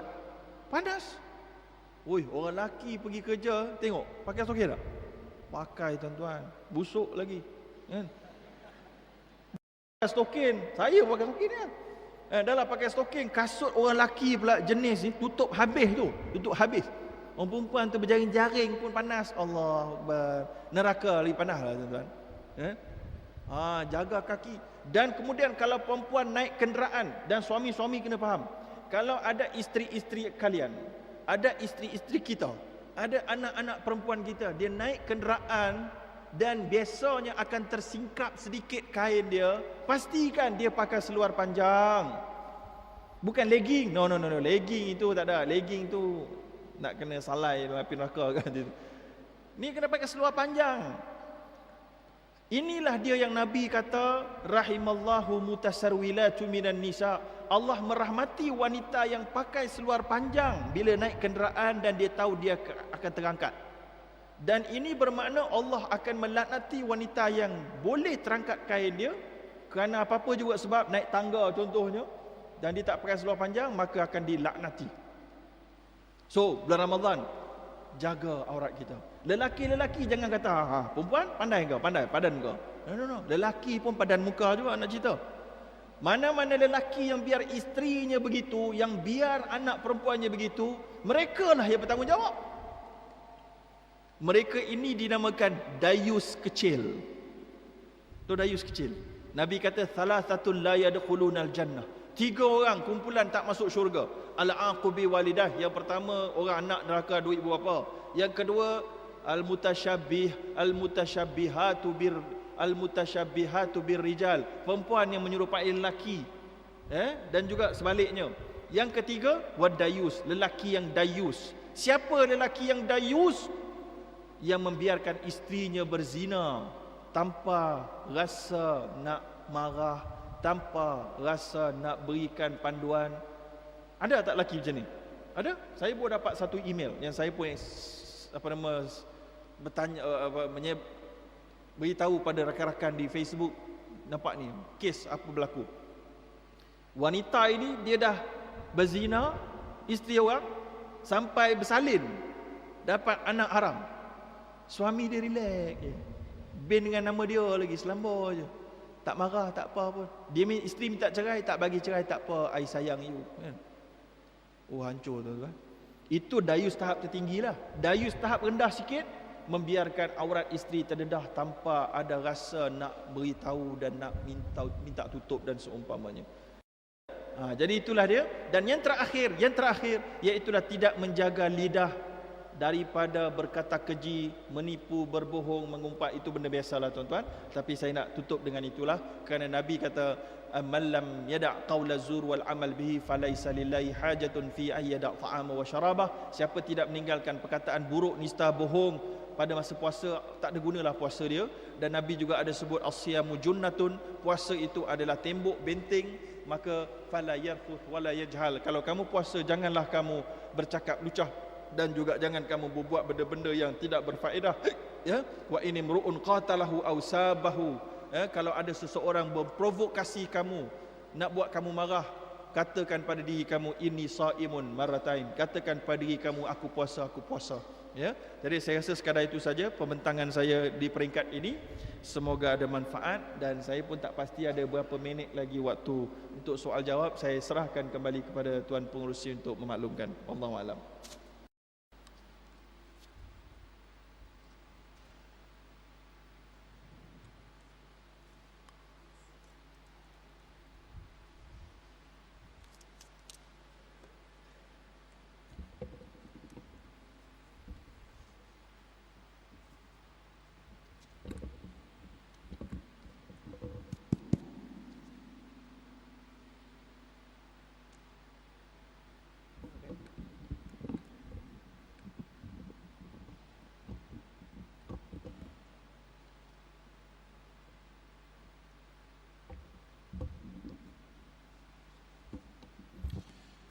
Waalaikumsalam warahmatullahi taala wabarakatuh. Terima kasih pada yang berbahagia Dr. Ustaz Zahruddin bin Abdul Rahman di atas pembentangan ceramah yang telah beliau sampaikan tadi dengan panjang lebar. Jadi untuk makluman tuan-tuan dan puan yang dirahmati Allah, kita telah menyediakan beberapa mikrofon untuk tuan-tuan ajukan soalan tuan-tuan terhadap yang berbahagia doktor. Dan kira tuan-tuan soalan kita ni umum, jadi bolehlah soalan tersebut berkisar tentang Ramadan pun boleh, berkisar tentang ekonomi pun boleh dan sebagainya. Jadi saya dengan segala hormat mempersilakan tuan-tuan untuk bertanyakan kepada yang berbahagia Ustaz.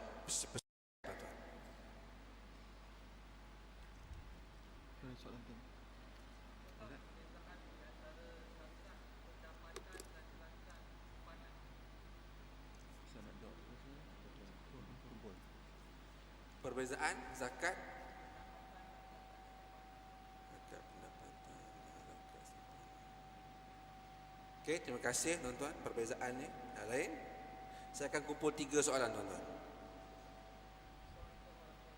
Salam. 2 soalan.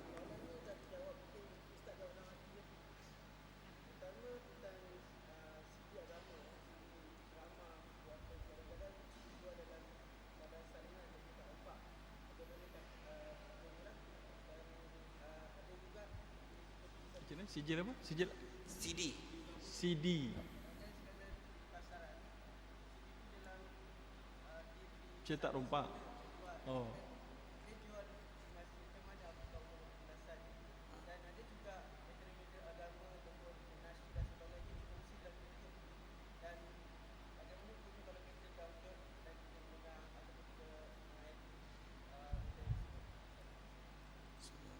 Soalan kedua.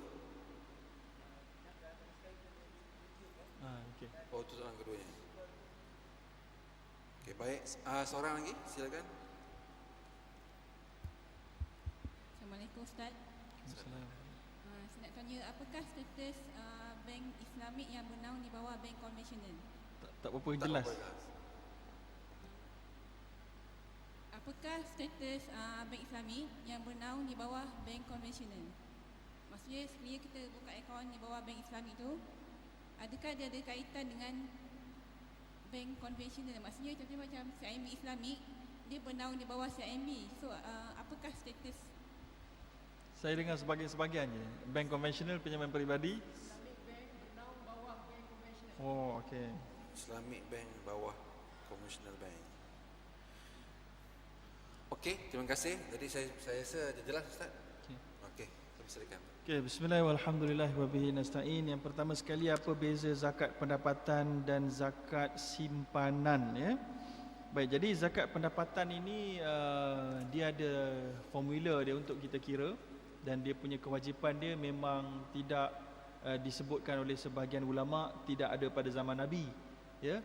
Walau bagaimanapun pandangan yang lebih kukuh, kita kena faham bahawa pada zaman Nabi belum ada keperluan sangat, dan ada sebahagian yang kata zaman khalifah telah ada zakat ini, ya. Sebab itulah khalifah Uthman ada mengatakan bila dia bayar gaji pada gubernur dia, dia kata ini ada hak orang lain ke atas kamu. Jadi itu adalah menunjukkan pendapatan. Jadi pendapatan kita tu apa kita buat? Kita buat tahunan. Tahunan katalah 5,000 kali 12 dapat sekali tolak, ya. Kemudian apa lagi? Pendapatan kita yang lain. Pendapatan kita yang lain yang berbentuk tidak berkala. Contohnya kita ada consultation, ada ceramah, ada ni kita masukkan, kumpul. Kemudian apa pula kita punya perbelanjaan untuk diri kita, isteri kita, anak kita. Kalau anak tu OKU pula ada tambahan lagi. Ini ada semua sifir-sifir dia, ya. Lepas tolak tu ada baki. Kemudian satu lagi kita masukkan lagi pula, itulah wang bukan saham. Kalau nak mudahnya saham kita asing lah, kita ambil ini dulu. Ini semua pendapatan kita. Pendapatan tolak expenses yang biasa. Apa baki dia? Kalau lebih daripada nisab, ya, lebih daripada nisab ni 85 gram emas, kita keluarkan 2.5%, habis di situ. Kemudian wang simpanan ni benda yang kita sendiri tahu bila kita start ni. Kalaulah duit semua tadi ni yang ini yang perlukan kita buat pembahagian. Kalaulah kita tak ada buat pembahagian, kita akan confuse.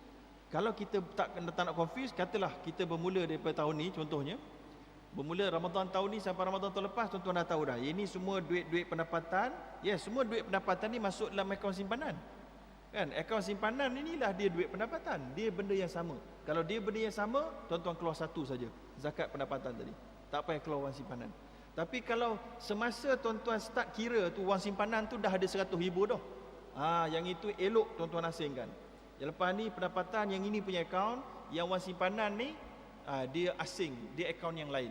So biasanya macam UTM, kalau macam saya di UIA, semua gaji akan masuk ke dalam bank yang saya pilih antara dua bank, Bank Muamalat atau Bank Islam. So ini adalah pendapatan saya. Campurlah dekat yang lain-lain consultation. Tapi yang ada wang simpanan yang saya simpan dulu ada dekat akaun yang lain. Yang itu saya bayar duit zakat wang simpanan. Okey? Tapi dia tak overlap. Tapi kalau dia wang simpanan itulah wang simpanan itulah dia pendapatan, satu saja zakat. Sama ada wang simpanan ataupun zakat pendapatan. Itu jawapan dia. Yang keduanya CD ceramah.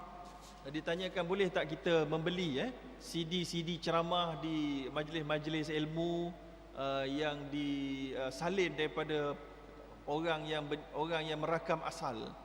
So saya kira yang begini ni dia bergantung kepada orang yang merakam yang asal. Kalau orang yang merakam yang asal itu menunjukkan dengan jelas yang ini tidak boleh disalin, ini adalah hak saya sebab saya ada banyak benda-benda tambahan yang saya buat. Contohnya ada setengah orang dia rakam kosong ya. Macam hari ni katalah tuan-tuan letak tuan-tuan punya benda-benda tu smartphone, tuan-tuan rakam kan. Maka tuan-tuan pun dapat, dia pun dapat, tak ada apa-apa add value pada benda tu kecuali rakaman. Yang itu saya kira tak ada masalah tuan-tuan nak share. Tapi kalau dia ada add value, contohnya dia ada buat mukadimah dia ada buat gambar-gambar lain, dia ada letak pula dia punya subtitle dia ada letak pula macam-macam Al-Quran dia letak. Dia ada banyak dia punya benda tambahan.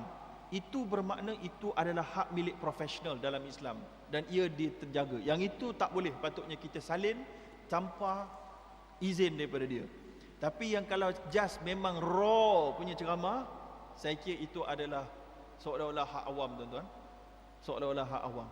Dia ada add value dia pergi merakam je lah. Orang lain pun ada rakam juga. Tapi add value itu taklah cukup kuat untuk sampai dia mendapat hak cipta yang terpelihara sebab program tu dibuat pun pada khalayak ya. Baik, adapun yang seterusnya, kalau ceramah-ceramah download dekat YouTube semua sekali ni pun saya kira benda-benda yang sama. Ya, bila orang yang masukkan itu, dialah yang bertanggungjawab. Maknanya dialah yang merakam. Dia rakam tanggungjawab, dia masukkan, kita pun download daripada situ, kita pun jual. Maka itu kita punya usaha, itu seolah-olah kita mengambil air dekat laut, air dekat sungai yang milik awam, kita ambil, kita basuh, kita bersihkan. Ada setengah orang dia buat baca-baca Yasin ke contohnya, kita pun jual. Itu hak milik kamu lah.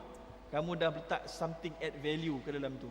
Ya, samalah juga macam tuan-tuan ada benda-benda awam yang tuan-tuan boleh ambil. Ya, tuan-tuan buat something else. Contohnya tuan-tuan ada kertas yang dibuang oleh universiti selepas program yang banyak, tuan-tuan kutip, tuan-tuan pun buat bentuk-bentuk, jadilah art contohnya. Tuan-tuan jual art dengan harga 1 juta. Kan? UTM buang-buang je, tuan-tuan buat art 1 juta. Orang beli, jadi milik tuan-tuan. Wallahu alam. Yang keseluruhnya Islamic Bank bernaung di bawah conventional bank. Jadi dalam Islam ni tuan-tuan, kita kena jelas bahawa kalau Islamic Bank dia bernaung bawah conventional bank, dia mendapat modal awal daripada conventional bank. Dia punya parent dia Tapi parent dia punya modal datang daripada siapa? Contohnya RHB Bank, modal dia datang daripada KWSP, tahu tak? Maybank modal dia datang daripada ASB, tahu tak? So oleh kerana itu, modal asal conventional bank itu tidak semuanya kotor, sebahagiannya neutral. So bila bank konvensional itu, grup dia nak menubuhkan Islamic Bank, dia akan guna modal yang neutral. Ada setengah neutral, ada setengah kotor. So dia mulakan dengan yang neutral, tak ada masalah. Kemudian bila dibuat pula, dia ada regulation oleh bank negara. Dia mesti ada 5 orang syariah advisor yang bertauliah, dia mesti ada separate account, dia mesti ada begini, begitu, macam-macam syarat lah. Panjang ceritanya. Maka kesimpulannya, Islamic Bank bukan bernaung, dia menjadi anak syarikat kepada conventional bank, adalah harus untuk kita bermuamalah dan berurusan dengannya, simpan dengannya, ambil produk dia, tidak ada masalah. Kalau ada kesilapan, maka kesilapan itu ditanggung oleh syariah advisors. Kalau syariah advisors pun telah buat kerja dengan sedaya upaya, maka kesilapan itu mungkin diampunkan. Atau kalau kesilapan itu sengaja ditipu oleh pegawai bank yang tanggung dekat akhirat. Wallahu a'lam.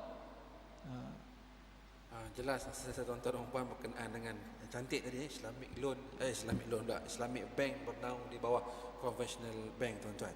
Jadi saya persilakan tuan-tuan untuk mengajukan soalan. Silakan Ustaz. Salam. Soalan saya mengenai sekiranya satu hal atau urusan itu telah diputuskan oleh majlis fatwa, umpamanya saham yang mengatakan saham itu diharuskan, adakah kita sebagai orang awam, rakyat ni akan mengikuti keputusan fatwa itu supaya tak timbul konflik, ataupun kita ada sumber yang lain? Walau kita di Malaysia ni kita patuh pada fatwa kebangsaan, seharusnya begitu. Tapi mungkin kita nak juga ada referen sumber yang lain yang umpama yang saya katakan tadi, kita nak maknanya umpamanya Ramadan ni kita nak yang lebih Baik. lebih Islamik lagi. Jadi apakah urusan kita ni, dan macam mana kita nak membayar zakat umpamanya daripada saham yang telah diputuskan oleh majlis fatwa? Bismillahirrahmanirrahim. Assalamualaikum warahmatullahi wabarakatuh. Saya ada 4 perkara nak sentuh, nak minta penjelasan daripada Ustaz. Yang pertama berkenaan dengan ASB. Apa? ASB. ASB Saya ada dapat maklumat bahawa di Selangor difatwakan sebagai tidak halal, tetapi kami tak tahu situasi dia mungkin berubah berdasarkan situasi semasa. Mungkin Ustaz ada maklumat. Juga menyentuh tentang zakat ASB tersebut. Yang kedua, saya nak minta pencerahan daripada Ustaz berkenaan kalau katalah sekiranya saya membawa botol arak dan saya bawa dalam masjid ni untuk sembahyang, bagaimana pula tentang yang Ustaz sentuh tadi bila kita bawa kad kredit sehingga kita bawa juga di dalam solat. Yang ketiga, berdasarkan tadi Ustaz sentuh tentang beberapa bank konvensional yang mengamalkan riba. Jadi apakah kalau sekiranya kita, contohlah kalau saya berjalan di sekitar bandar, kadang-kadang ada orang di tepi-tepi jalan yang mengedarkan nombor-nombor eko. Jadi macam mana pula keterlibatan kita kalau kita menyebarkan sampul duit raya yang ada tertulis nama-nama bank, apakah terlibat dari sudut pengiklanan? Dan yang keempat, saya dalam proses nak buat refinancing tentang pinjaman kereta yang dibuat oleh orang lain sebelum ini. Cuma apakah saya nak minta pencerahan, apakah memang betul ada situasi di mana refinancing itu tidak boleh dibuat? Kerana kami menghadapi kerenah kadang-kadang sebagai pegawai bank yang macam malah nak buat perkara tersebut. Wallahu a'lam. Terima kasih Ustaz. Assalamualaikum. Salam. Saya nak tanya Ustaz, pada zaman Rasulullah kan ada seorang sekumpulan wanita yang bertanya pada Rasulullah. Susah saya nak dengar mikrofon belakang. Mungkin puan boleh perlahankan, bukan perlahan, maknanya jarak apa? Soalan tu jangan terlalu laju. Satu-satu sebut. Saya nak bertanya. Bertanya. Ustaz. Okey, pada zaman Rasulullah kan ada sekumpulan wanita yang datang bertanya. Sekumpulan wanita yang apa? Bertanya. Bertanya kepada Rasulullah tentang dia tidak dapat berjuang bersama macam berjuang di luar macam kaum lelaki pergi ke masjid dan sebagainya untuk berjihad dan sebagainya lah. Dan kemudian Rasulullah bagi kata-kata semangat yang membuatkan kaum wanita itu berkobar-kobar selepas itu untuk menguruskan hal rumah tangga, anak-anak dan sebagainya. Jadi saya nak minta satu semangat lah ataupun tips kepada Ustaz, macam mana kita wanita yang berkejaya ni dengan kondisi anak yang masih kecil, waktu-waktu ialah terutama di bulan Ramadan ni kan kita nak bertarawih dengan solat malam yang biasanya kita dah buat sebelum ni, tapi mungkin kita macam saya baru seorang anak dan tak tahulah mungkin ada ramai lagi anak-anak kecil yang untuk orang lain. Tapi dengan kondisi kita berkejaya, balik penat, masak, lepas tu nak prepare sahur lagi, bagaimana pengorbanan kita tu. Dan minta puan pendekkan soalan puan ya. Bisnes kita di bulan Ramadan tu macam mana Ustaz? Bisnes ni untung ke tak untung? Okey. Pengorbanan kita sebagai ibu lah. Okey, silakan Ustaz. Teruskan. Satu lagi soalan. Bismillahirrahmanirrahim. Assalamualaikum warahmatullahi wabarakatuh. Soalan saya simple je. Maknanya sekarang diam tak diam kita dah berada di dalam 2/3 Ramadan untuk tahun ni. Jadi soalan saya, bagaimana kita nak mengekalkan roh Ramadan tu ataupun semangat bulan Ramadan ni sepanjang tahun dalam hidup kita dan juga peribadatan kita ya. Okay, yang kedua ni saya diminta membaca soalan yang bertulis ni. Soalan ni bukan soalan saya, soalan bertulis ni. Dia katakan di sini, apakah hukum kalau saya mengambil pemberian dari vendor-vendor sempena hari raya? Pemberian itu adalah dalam bentuk barang. Pemberian itu juga diberi pada semua orang dalam unit yang berkenaan. Wallahu a'lam. Kita jawab soalan tak? Okey. Bismillahirrahmanirrahim. Alhamdulillah. Yang pertama sekali tentang keputusan majlis fatwa yang perlu kita patuh. Baik, jadi kita kena tengok apakah fatwa tu dalam bidang apa, bab apa. Sebenarnya kalau kita nak patuh, kita kena tengok autoriti mana yang kerajaan Malaysia bagi.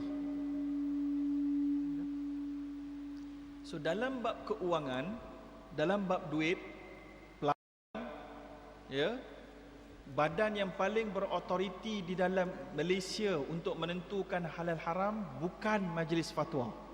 Bukan. Tetapi adalah penasihat syariah Suruhanjaya Security Malaysia. Majlis Syariah Council of Securities Commission of Malaysia. Mereka adalah majlis yang tertinggi di dalam menentukan halal haram. Dan terus menjawab kepada soalan saudara yang berdua bertanya, ASB mereka tak luluskan sebagai halal. Bukan saya. Ada orang kata Zaharuddin. No, bukan saya. Suruhanjaya Security of Malaysia punya Security Syariah Council tak masukkan ASB dalam senarai sah dan syariah compliant. So bila bertembung majlis fatwa dengan Suruhanjaya Security adalah lebih kredibel dari sudut undang-undang, dan scholars yang terlibat lebih specialist berbanding majlis fatwa kebangsaan. Itu kalau tanya saya. Tetapi apabila di Johor, contohnya majlis fatwa Johor kata harus, dan majlis fatwa pun kata harus, Selangor kata haram, Suruhanjaya Security kata tak patuh syariah. So mana satu kita ni? Pening. Ambillah yang terlebih kamu yakin. Nabi kata, "Idza syakka ahadukum fi salatihi." Apabila seorang kamu syak dalam solat kamu, 3, 4, sama ada 4 rakaat atau 3 rakaat kamu dah buat, falyabni ala yaqin. Hendaklah dia bina di atas yang dia lebih yakin. Itu panduan dia. Yang lebih yakin adalah yang lebih apa? Yang lebih selamat. Yang lebih selamat, lebih warak. Sebagaimana Khalifah Umar Al-Khattab menunjukkan ciri takwa dengan kata beliau, dia kata, tarakna tis'ata a'syaril halal makhafatar riba. Kami sanggup tinggalkan 9/10 daripada perniagaan halal kerana kami takut sangat dengan riba. Nampak? So jangan kita tersilap langkah buat satu benda kerana terlampau menganggap tak ada masalah. Baiklah kita menganggap ada masalah supaya kita jauh daripada syubhah. Itu dia. Tapi kalau tuan-tuan masih lagi rasa nak melibatkan diri dengan saham ini, ASB ataupun mana-mana saham yang lain, dengan berpegang kepada majlis fatwa, boleh juga. Mereka yang akan tanggung ke akhirat lah, kan? Bukan tuan-tuan. Tapi tuan-tuan juga ada hak untuk memilih yang mana lebih selamat untuk diri sendiri. Itu je nasihat saya. Kalau tuan-tuan yakin ASB itu tidak patuh syariah, tiada zakat. Sebab dia haram. Benda haram tak ada zakat. Kalau tuan-tuan yakin dia harus, ada zakat 2.5%. Okey, 2.5% daripada nilai seluruh pada hari tuan-tuan nak bayar. Tuan-tuan nak bayar hari ni, tuan-tuan punya duit dalam tu ada berapa persen? Berapa unit? Dapatkan nilai dia. Kemudian untung tahun lepas, untung tahun ini yang tuan-tuan dah dapat, contohnya untung yang dapat 10,000. Nilai dia 50,000, 60,000, 2.5% daripada 60,000. Itulah juga cara nak kira zakat saham-saham yang lain. Tuan-tuan ada 8 saham. 8 saham, start kira pada Ramadan tahun lepas, Ramadan tahun ni, saham ini semua ada, ini ada 5 unit, ada 10 unit, ada 200 unit, ada 500 unit. Tuan-tuan kira berapa tarikh hari nak bayar hari ni, tengok berapa nilai dia hari ni, dapatkan value dia hari ni. Value dia hari ni, maka 5 ada 88 ni, berapa yang tuan-tuan dah dapat dividen, dia orang bayar. Dapat. Kumpulkan sekali 2.5%. Itu cara zakat saham termasuk unit trust. Yang haram tak ada zakat, yang haram kena berhenti terus keluarkan. Yang haram kena berhenti terus, tak ada zakat. Dan duit yang dapat dividen daripada yang haram adalah sebagaimana duit menang spot toto. Setiap pelaburan haram, duit yang menang itu sama nilai dia macam duit menang spot toto, Magnum dan lain-lain judi. Tak boleh ambil walau 1 sen pun. Tak boleh guna untuk bayar cukai pendapatan, tak boleh guna untuk beli langsir baru, hanya boleh guna untuk fakir miskin dan juga untuk maslahat awam yang tidak ada kena mengena dengan kita. Ya, itu jawapan dia. Itu adalah keputusan majlis fiqh antarabangsa. Baik, jadi dengan soalan terus jawab 3 soalan terus tadi kan. Kemudian yang keseluruhnya, kad kredit dalam poket semasa solat, adakah sama macam botol arak dalam solat? Tak sama. Arak punya haram dia kerana ain dia, kerana dia punya jisim dia. Kalau kena kita ikut 4 mazhab, dia macam najis. Ada juga mazhab yang kata dia tak najis, dia najis hukmi. Tapi tak apa, 4 mazhab kata dia najis, macam najis kencing. Tapi kad kredit dia haram, dia hukmi. Hukmi, dia bukan aini. Hukmi itu pada hukum bila transaksi itu dibuat. Maka dia berada dalam poket, dia bukan najis. Solat sah. Cuma pahala solat itu, selagi mana kamu guna kad itu, pahala solat itu pun terencat juga. Itu dia. Ya. Tapi kalau ada najis di dalam solat, batal solat terus. Kan? Kalau ada orang minum arak, dia minum arak tu dosa lain lah. Tapi nak ceritanya, solat dia pun ada masalah juga lah. Tapi ini solat dia sah. Tapi maknanya bila dia terlibat menggunakan kad kredit tersebut, bila dia gunakan, maka di situlah berlaku dosa. Ya. Yang keseluruhnya, bank konvensional amal riba, so sampul duit gaya kan. Sampul duit gaya bank konvensional. Yes. Bank konvensional punya logo itu kalau tuan-tuan edarkan untuk anak-anak buah tuan-tuan, samalah macam sampul gaya keluaran Carlsberg. Sama. Malah lebih teruk lagi. Sebab Carlsberg minum arak, dia tak perang dengan Allah. Dia dosa besar je. Tapi riba perang dengan Allah dan Rasul. So lagi teruk sebenarnya. Boleh kata sampul gaya yang ada lambang bank konvensional tu macam gabungan lah. Ada lambang Carlsberg, ada lambang babi seekor kan. So pastikan guna. Sekecil tu pun kalau warak, kita kena jaga tuan-tuan. Yang keseluruhnya refinancing. Ada tak kes-kes yang refinancing tak boleh buat? Yes, ada. Contohnya kereta tu dah tua sangat dah, atau kita dah tua sangat. Ya, atau kereta tu, atau kita ni ada masalah sikris, pembayaran ni kita not good paymaster, banyak merah semasa bayar hutang-hutang dengan bank-bank dulu-dulu lagi. So menyebabkan bank yang baru tak mau bagi. Jadi keadaan itu menyebabkan berlakunya hajiat kita boleh terus dengan apa yang ada sebab kita dah berusaha. Tapi ingat, di Malaysia ada berbelas buah bank Islam. So tak semestinya satu Islamic bank tolak, yang lain akan tolak. Tak semestinya. So kita kena tahu, bank Islam yang terbesar dekat Malaysia adalah Maybank Islamic Bank. Lagi besar dia lagi boleh tahan risiko. So kalaulah bank Islam Malaysia berhad tolak, tak semestinya Maybank Islamic Bank tolak. Sebab Maybank Islamic Bank dia boleh rugi 20 juta tapi dia tak sakit pun. Tapi Maybank Islam Malaysia Berhad, dia rugi 20 juta, terduduk dia. Sebab dia kecil. Maybank Islamic Bank besar. So jadi ada beza kat situ. Dia punya cara risiko dia berbeza, lalu dia mungkin boleh terima. So jadi kita kena faham lah. Jangan kita kena tolak dengan bank Islam, kita pergi bank yang lagi kecil. Bank muamalat pula. Lebihlah sama juga lah jawapan dia. Cari bank yang lebih besar. Ya. Kalau dah tolak juga, barulah kita boleh jawab di hadapan Allah, kita sudah berusaha tetapi tidak berjaya. Ya. Yang lagi mudah lagi, jual je kereta tu. Ya. Yang keseluruhnya, wanita di zaman Nabi ada sebahagian yang tak boleh berjuang sama dengan wanita di zaman ini. Ya. So ada setengahnya macam mana nak bagi motivasi kepada wanita ni yang buat kerja rumah sahaja, ya, sebagainya. Macam mana dia nak beribadah, dia nak buat masak, orang suami dia boleh baca Quran, dia sedang sibuk masak, ya, suami tengah solat malam, dia sedang sibuk menyiapkan juadah sahur, ya. So macam mana? Soalan ditujukan kepada Nabi semasa wanita-wanita melihat lelaki-lelaki pergi solat di Masjid Nabawi, yang mana wanita-wanita merasa cemburu kerana lelaki dapat solat di Masjid Nabawi dan diperlukan solat di sana dan dapat gandaan pahalanya 1000 kali ganda.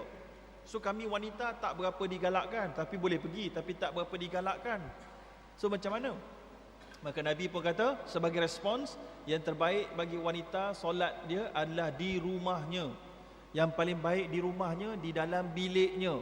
Yang paling baik di dalam biliknya, di atas tempat tidurnya. Tapi kena faham hadis ni. Hadis ni zaman Nabi tempat tidur dia bukan macam kita Dunlop pillow kan. Solat atas tu dia tergolek lah tuan. Ini lembek je. Itu sebenarnya nak buat apa? Nabi nak beritahu wanita kena stick. Ada ibadah yang lelaki dengan wanita sama cara dapat pahala. Ada yang tak sama. Ini jenis yang tak sama ni. Jenis yang tak samanya, wanita dia solat di dalam rumah dia dengan keyakinan hadis Nabi itu, dia akan dapat pahala macam orang lelaki solat di masjid 27 kali ganda tanpa kurang. Ya? Dan kalaulah kita kata tadi orang perempuan lelaki dia sedang baca Quran, isterinya sedang menyiapkan juadah untuk sahur. Kerana sahur itu benda yang sunat, dapat baca Quran pun sunat juga. So bila sahur itu disiapkan kerana Allah dan kerana nak melengkapkan perkara yang sunnah, maka menyiapkan itu juga mendapat pahala sunat seumpama solat sebenarnya. Ya? Dan Allah Maha Adil. Kiraan Allah tak sama macam kiraan kita. Kiraan kita kalau 1 campur 1 2. Kiraan Allah SWT not necessarily begitu. Kalau kita kira suami aku tadi dia baca 20 muka surat, 10 muka surat, dalam tu ada berapa huruf? Banyaknya pahala dia. Saya siap goreng ayam dia. Macam mana nak sama? Allah Maha Adil, tuan-tuan. Adil Allah tidak semestinya fair. Fair ni sama rata. Adil tak semesti sama rata, tapi sesuai.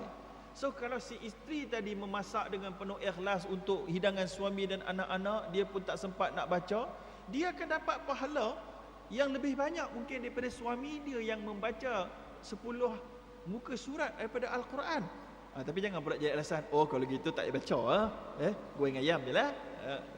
Tuan-tuan. Kan? Maknanya kalau si isteri tu cuba juga baca siang-siang macam perempuan ni kan, macam cik-cik dan perempuan di sini bekerja pula, suami bekerja, tuan-tuan pun bekerja, tapi suami balik tengok suara khabar, tengok TV, perempuan tu masak-masak, maka pahala perempuan lebih besar. Sebab itulah Nabi kata wanita semasa dia menjadi isteri, dia adalah pelengkap sebahagian agama suami. Itulah start daripada anak. Perempuan semasa dia menjadi anak, Nabi kata man ibtuliya bihadhil banat fa ahsana ilaihinna kun lahu sitran minan nar.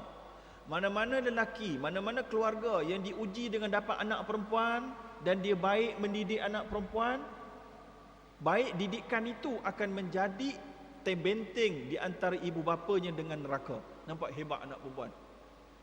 Perempuan sebagai anak boleh menjadi benteng kepada ibu bapanya daripada neraka.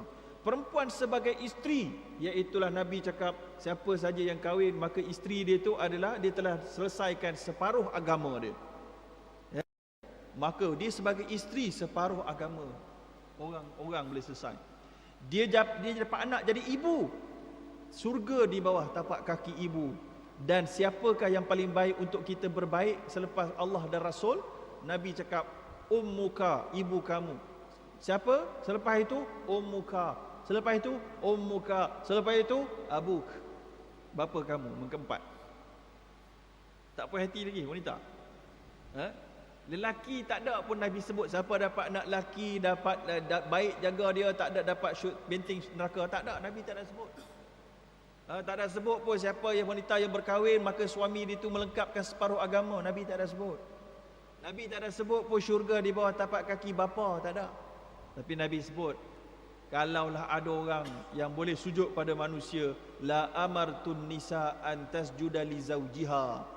Aku akan suruh wanita sujud pada suami dia. Kan? Ada sikit kat situ. Alah 3-1 takkanlah jealous juga. Kan? Dapat 1 takkanlah nak marah juga. Kan? Okey. So jadi tuan-tuan dan puan-puan, inilah dia nak tunjukkannya Allah dan Rasulnya. Dan Rasulullah sampai kata, hubbiba ilayya min dunyakum, aku jatuh kasih kepada dunia kamu 3. Yang pertama, at-tib, wangian. Yang kedua, an-nisa, perempuan. Yang ketiga, wa ju'ilat qurratu aini fi salah, dijadikan permata hati ketenangan aku dalam solat. Nabi tak ada cakap lelaki, Nabi cakap perempuan. Orang orientalis guna hadis ni untuk attack Islam. Dia kata Nabi playboy. Sebenarnya tidak. Sebenarnya hadis ini nak membetulkan persepsi Arab jahiliah yang menganggap wanita sebagai barang dagangan dan permainan. Sebagaimana Umar Al-Khattab pernah berkata, kunna la na'uddun nisaa syai'a, kunna fil jahiliyah. Kita dulu zaman jahiliyah, kita anggap wanita ni tak ada nilai, tak layak dikasihi, dia barang permainan. Dia kalau haid kita suruh dia tidur kat luar rumah. Tahu tak? Wanita zaman jahiliyah kalau haid tidur luar rumah tu. Dalam kandang kuda tu. Kalau ada kandang kuda. Dan tak layak terima pusaka, tak layak jadi pemimpin, tak layak bercakap dalam majlis lelaki. Nampak? Maka ini nak ceritanya tuan-tuan, buatlah kerja perempuan dengan ikhlas kepada Allah, insya-Allah Allah tahulah nak membayar ganjarannya. Yang keseterusnya, macam mana nak kekalkan roh Ramadan sepanjang tahun? Nak kekalkan roh Ramadan, iaitulah dengan cara menjadi orang bertakwa bila keluar daripada Ramadan. Selagi mana tak jadi orang bertakwa keluar daripada Ramadan, selagi itulah roh Ramadan tak akan mampu diteruskan. Ya, takwa itu apa erti dia? Man lam yablughul abdu darajatal muttaqin hatta yada' ma la ba'sa bihi hadaran lima bihi ba'sun, Nabi kata. Seorang kamu pun boleh sampai ke darjat orang bertakwa sampai dia menjadi orang yang super sensitif dengan dosa. Iaitulah dia akan tinggalkan benda yang tak ada apa-apa kerana bimbang ada apa-apa. Itu dia. So itu hanya akan didapati apabila kita beribadah dengan betul, akidah betul, harta betul, solat mantap, aurat tutup bagus, masak sedap contoh. Maka tuan-tuan tak pakai jenis motor. Jadi tuan-tuan dan puan-puan, barulah akan boleh bawa luar daripada Ramadan. Kalau benda ni masih lagi salah, keluar Ramadan dia akan terus salah. Sikit lagi. Yang terakhir, iaitulah kalau ada hadiah diberikan oleh vendor kepada unit-unit tertentu, dan dia beri kepada semua, bukan kepada saya seorang. Dia bagi apa? Kurma. Tak larat terima kurma sama ni tuan-tuan, terlebih-lebih pula kan. Boleh tak saya ambil? Boleh tak ambil? Jawapan dia, kalau dia beri pada semua unit, so boleh ambil. Tetapi kena pastikan siapa yang buat decision tu kena jelas. Mungkin yang ambil tu kerani-kerani campur orang atas, tapi yang pentingnya orang atas ambil. Kerani ambil berbeza sikit daripada orang atas yang ambil. Sebab bila orang atas ambil, dia nak tahu siapa yang bagi. Kalau dia tahu siapa yang bagi, lepas ni kalau ada apa-apa kontrak, dia akan beri sedikit preference. Tak boleh. Kalau itu tujuan dia, tak boleh. Tapi kalau dia akan tetap tengok kepada merit, tak ada masalah. Tapi hari ini kerani-kerani pun jangan kira. Mereka lah yang menentukan decision. Sebab semua borang sampai ke depa dulu. Kalau dia tak bawa atas, tak sampailah borang tu sampai bila. Betul tak? So sebab tu mereka pun act juga, orang kata. Saya ni walaupun kecil jawatan, saya tak bawa ni encik, tak ada, tak gimana ni. Saya ambil ni, saya masuk tong sampah habis lah. Bos mana tahu. Nampak?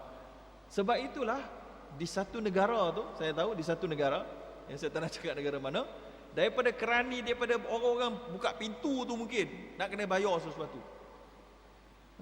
Sampailah ke atas. La ilaha illallah, punyalah susah. Itulah dia jawapan saya, sekadar itu sajalah. Habis masa dah. Habis masa, saya ucap terima kasih kepada soalan lain.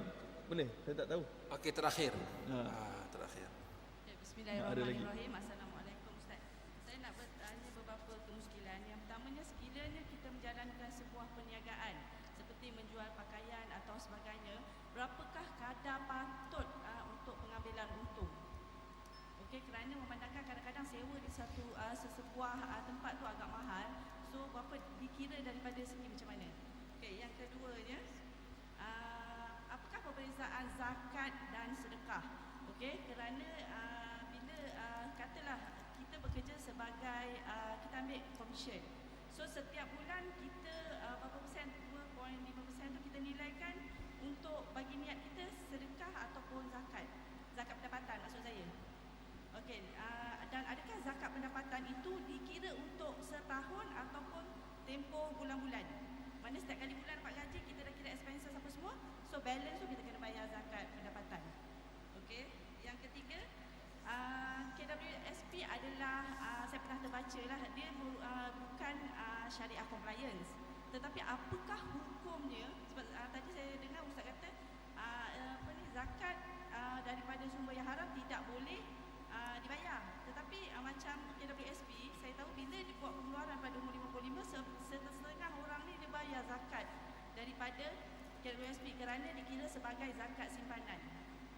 Okey, nombor 4, dewasa. Banyak soalan. Alas, ustaz ada memaparkan di Facebook ustaz menyatakan hukum jual beli emas, maknanya pelaburan emas. So banyak respon yang saya tengok kat situ. So apakah hukum sebenar pelaburan emas daripada segi Islam? Okey, dengan saya puan. Jadi satu soalan saja puan Satu saja. Bismillahirrahmanirrahim. Assalamualaikum Ustaz. Tadi saya tertarik dengan Ustaz ada sebut pasal sunatullah. Pasal apa? Sunatullah. Saya nak tanya, adakah nak tanya berkaitan dia dengan ayamullah? Dengan apa? Ayamullah. Hari-hari khas yang Allah bagi pada kita untuk mendidik kita. Apa? Ayamullah. Hari-hari Allah untuk mendidik manusia. Macam kita dididik melalui 3 cara. Kalau mengikut Ustaz Fahrul dalam buku Bedok di Ketuk, dia ada menyebut 3 cara kita dididik. Pertamanya melalui ayat makru'ah, iaitu ayat-ayat daripada Al-Quran. Kedua manzurah, iaitu melalui kejadian penciptaan alam semesta. Dan ketiga melalui ayamullah, melalui hari-hari khas dia. Misalnya kita telah ditarbiah melalui tsunami kan misalnya.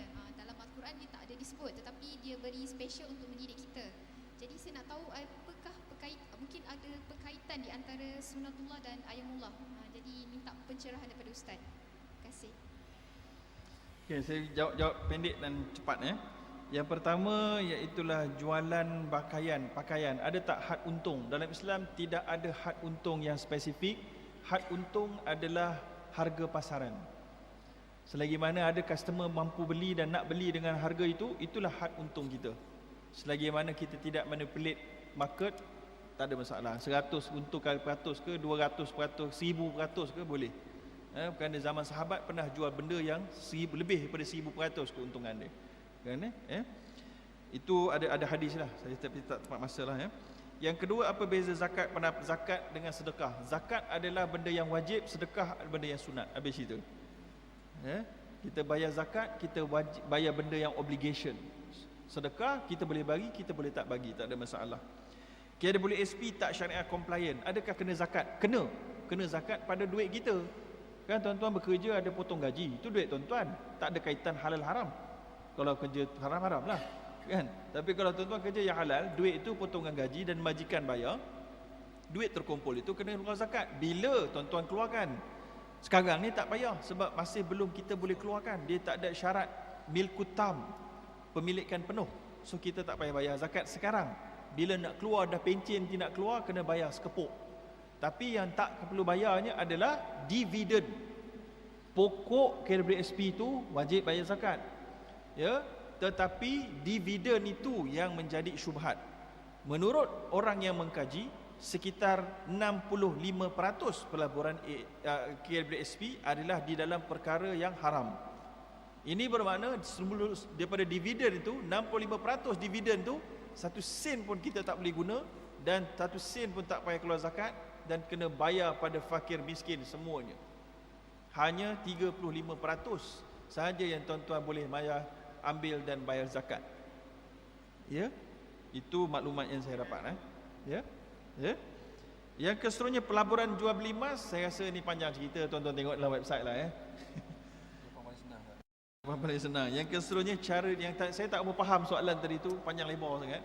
Cara didikan Allah, cara apa nama tu dengan ayat-ayat yang bertulis dengan ayat alam sekitar itu tak ada masalah lah.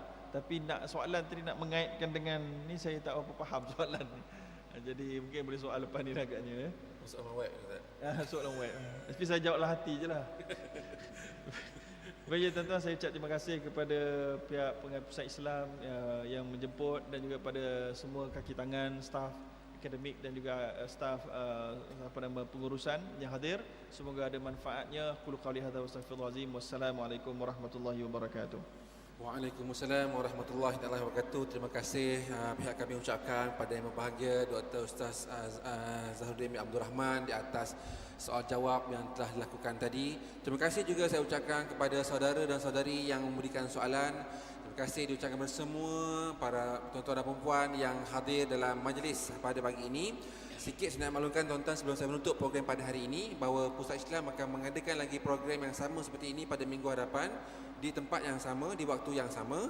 Jadi saya minta tuan-tuan dan puan hadir dan maklumkan kepada kawan-kawan yang lain. Dan yang kedua tuan-tuan, makluman kedua, kita Pusat Islam ada membuka kaunter zakat di sebelah kiri masjid. Ada kaunter di sebelah kiri dan belakang kalau tak salah saya.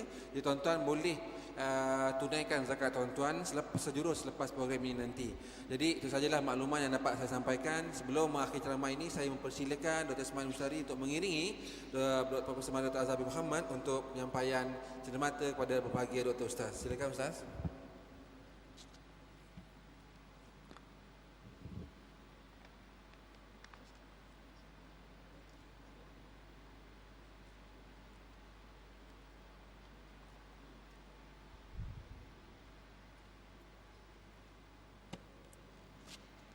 Dengan penyerahan ceramah tersebut, maka berakhirlah program kita pada pagi ini. Jadi saya akhiri dengan tasbih kafaraah dan suratul Asr.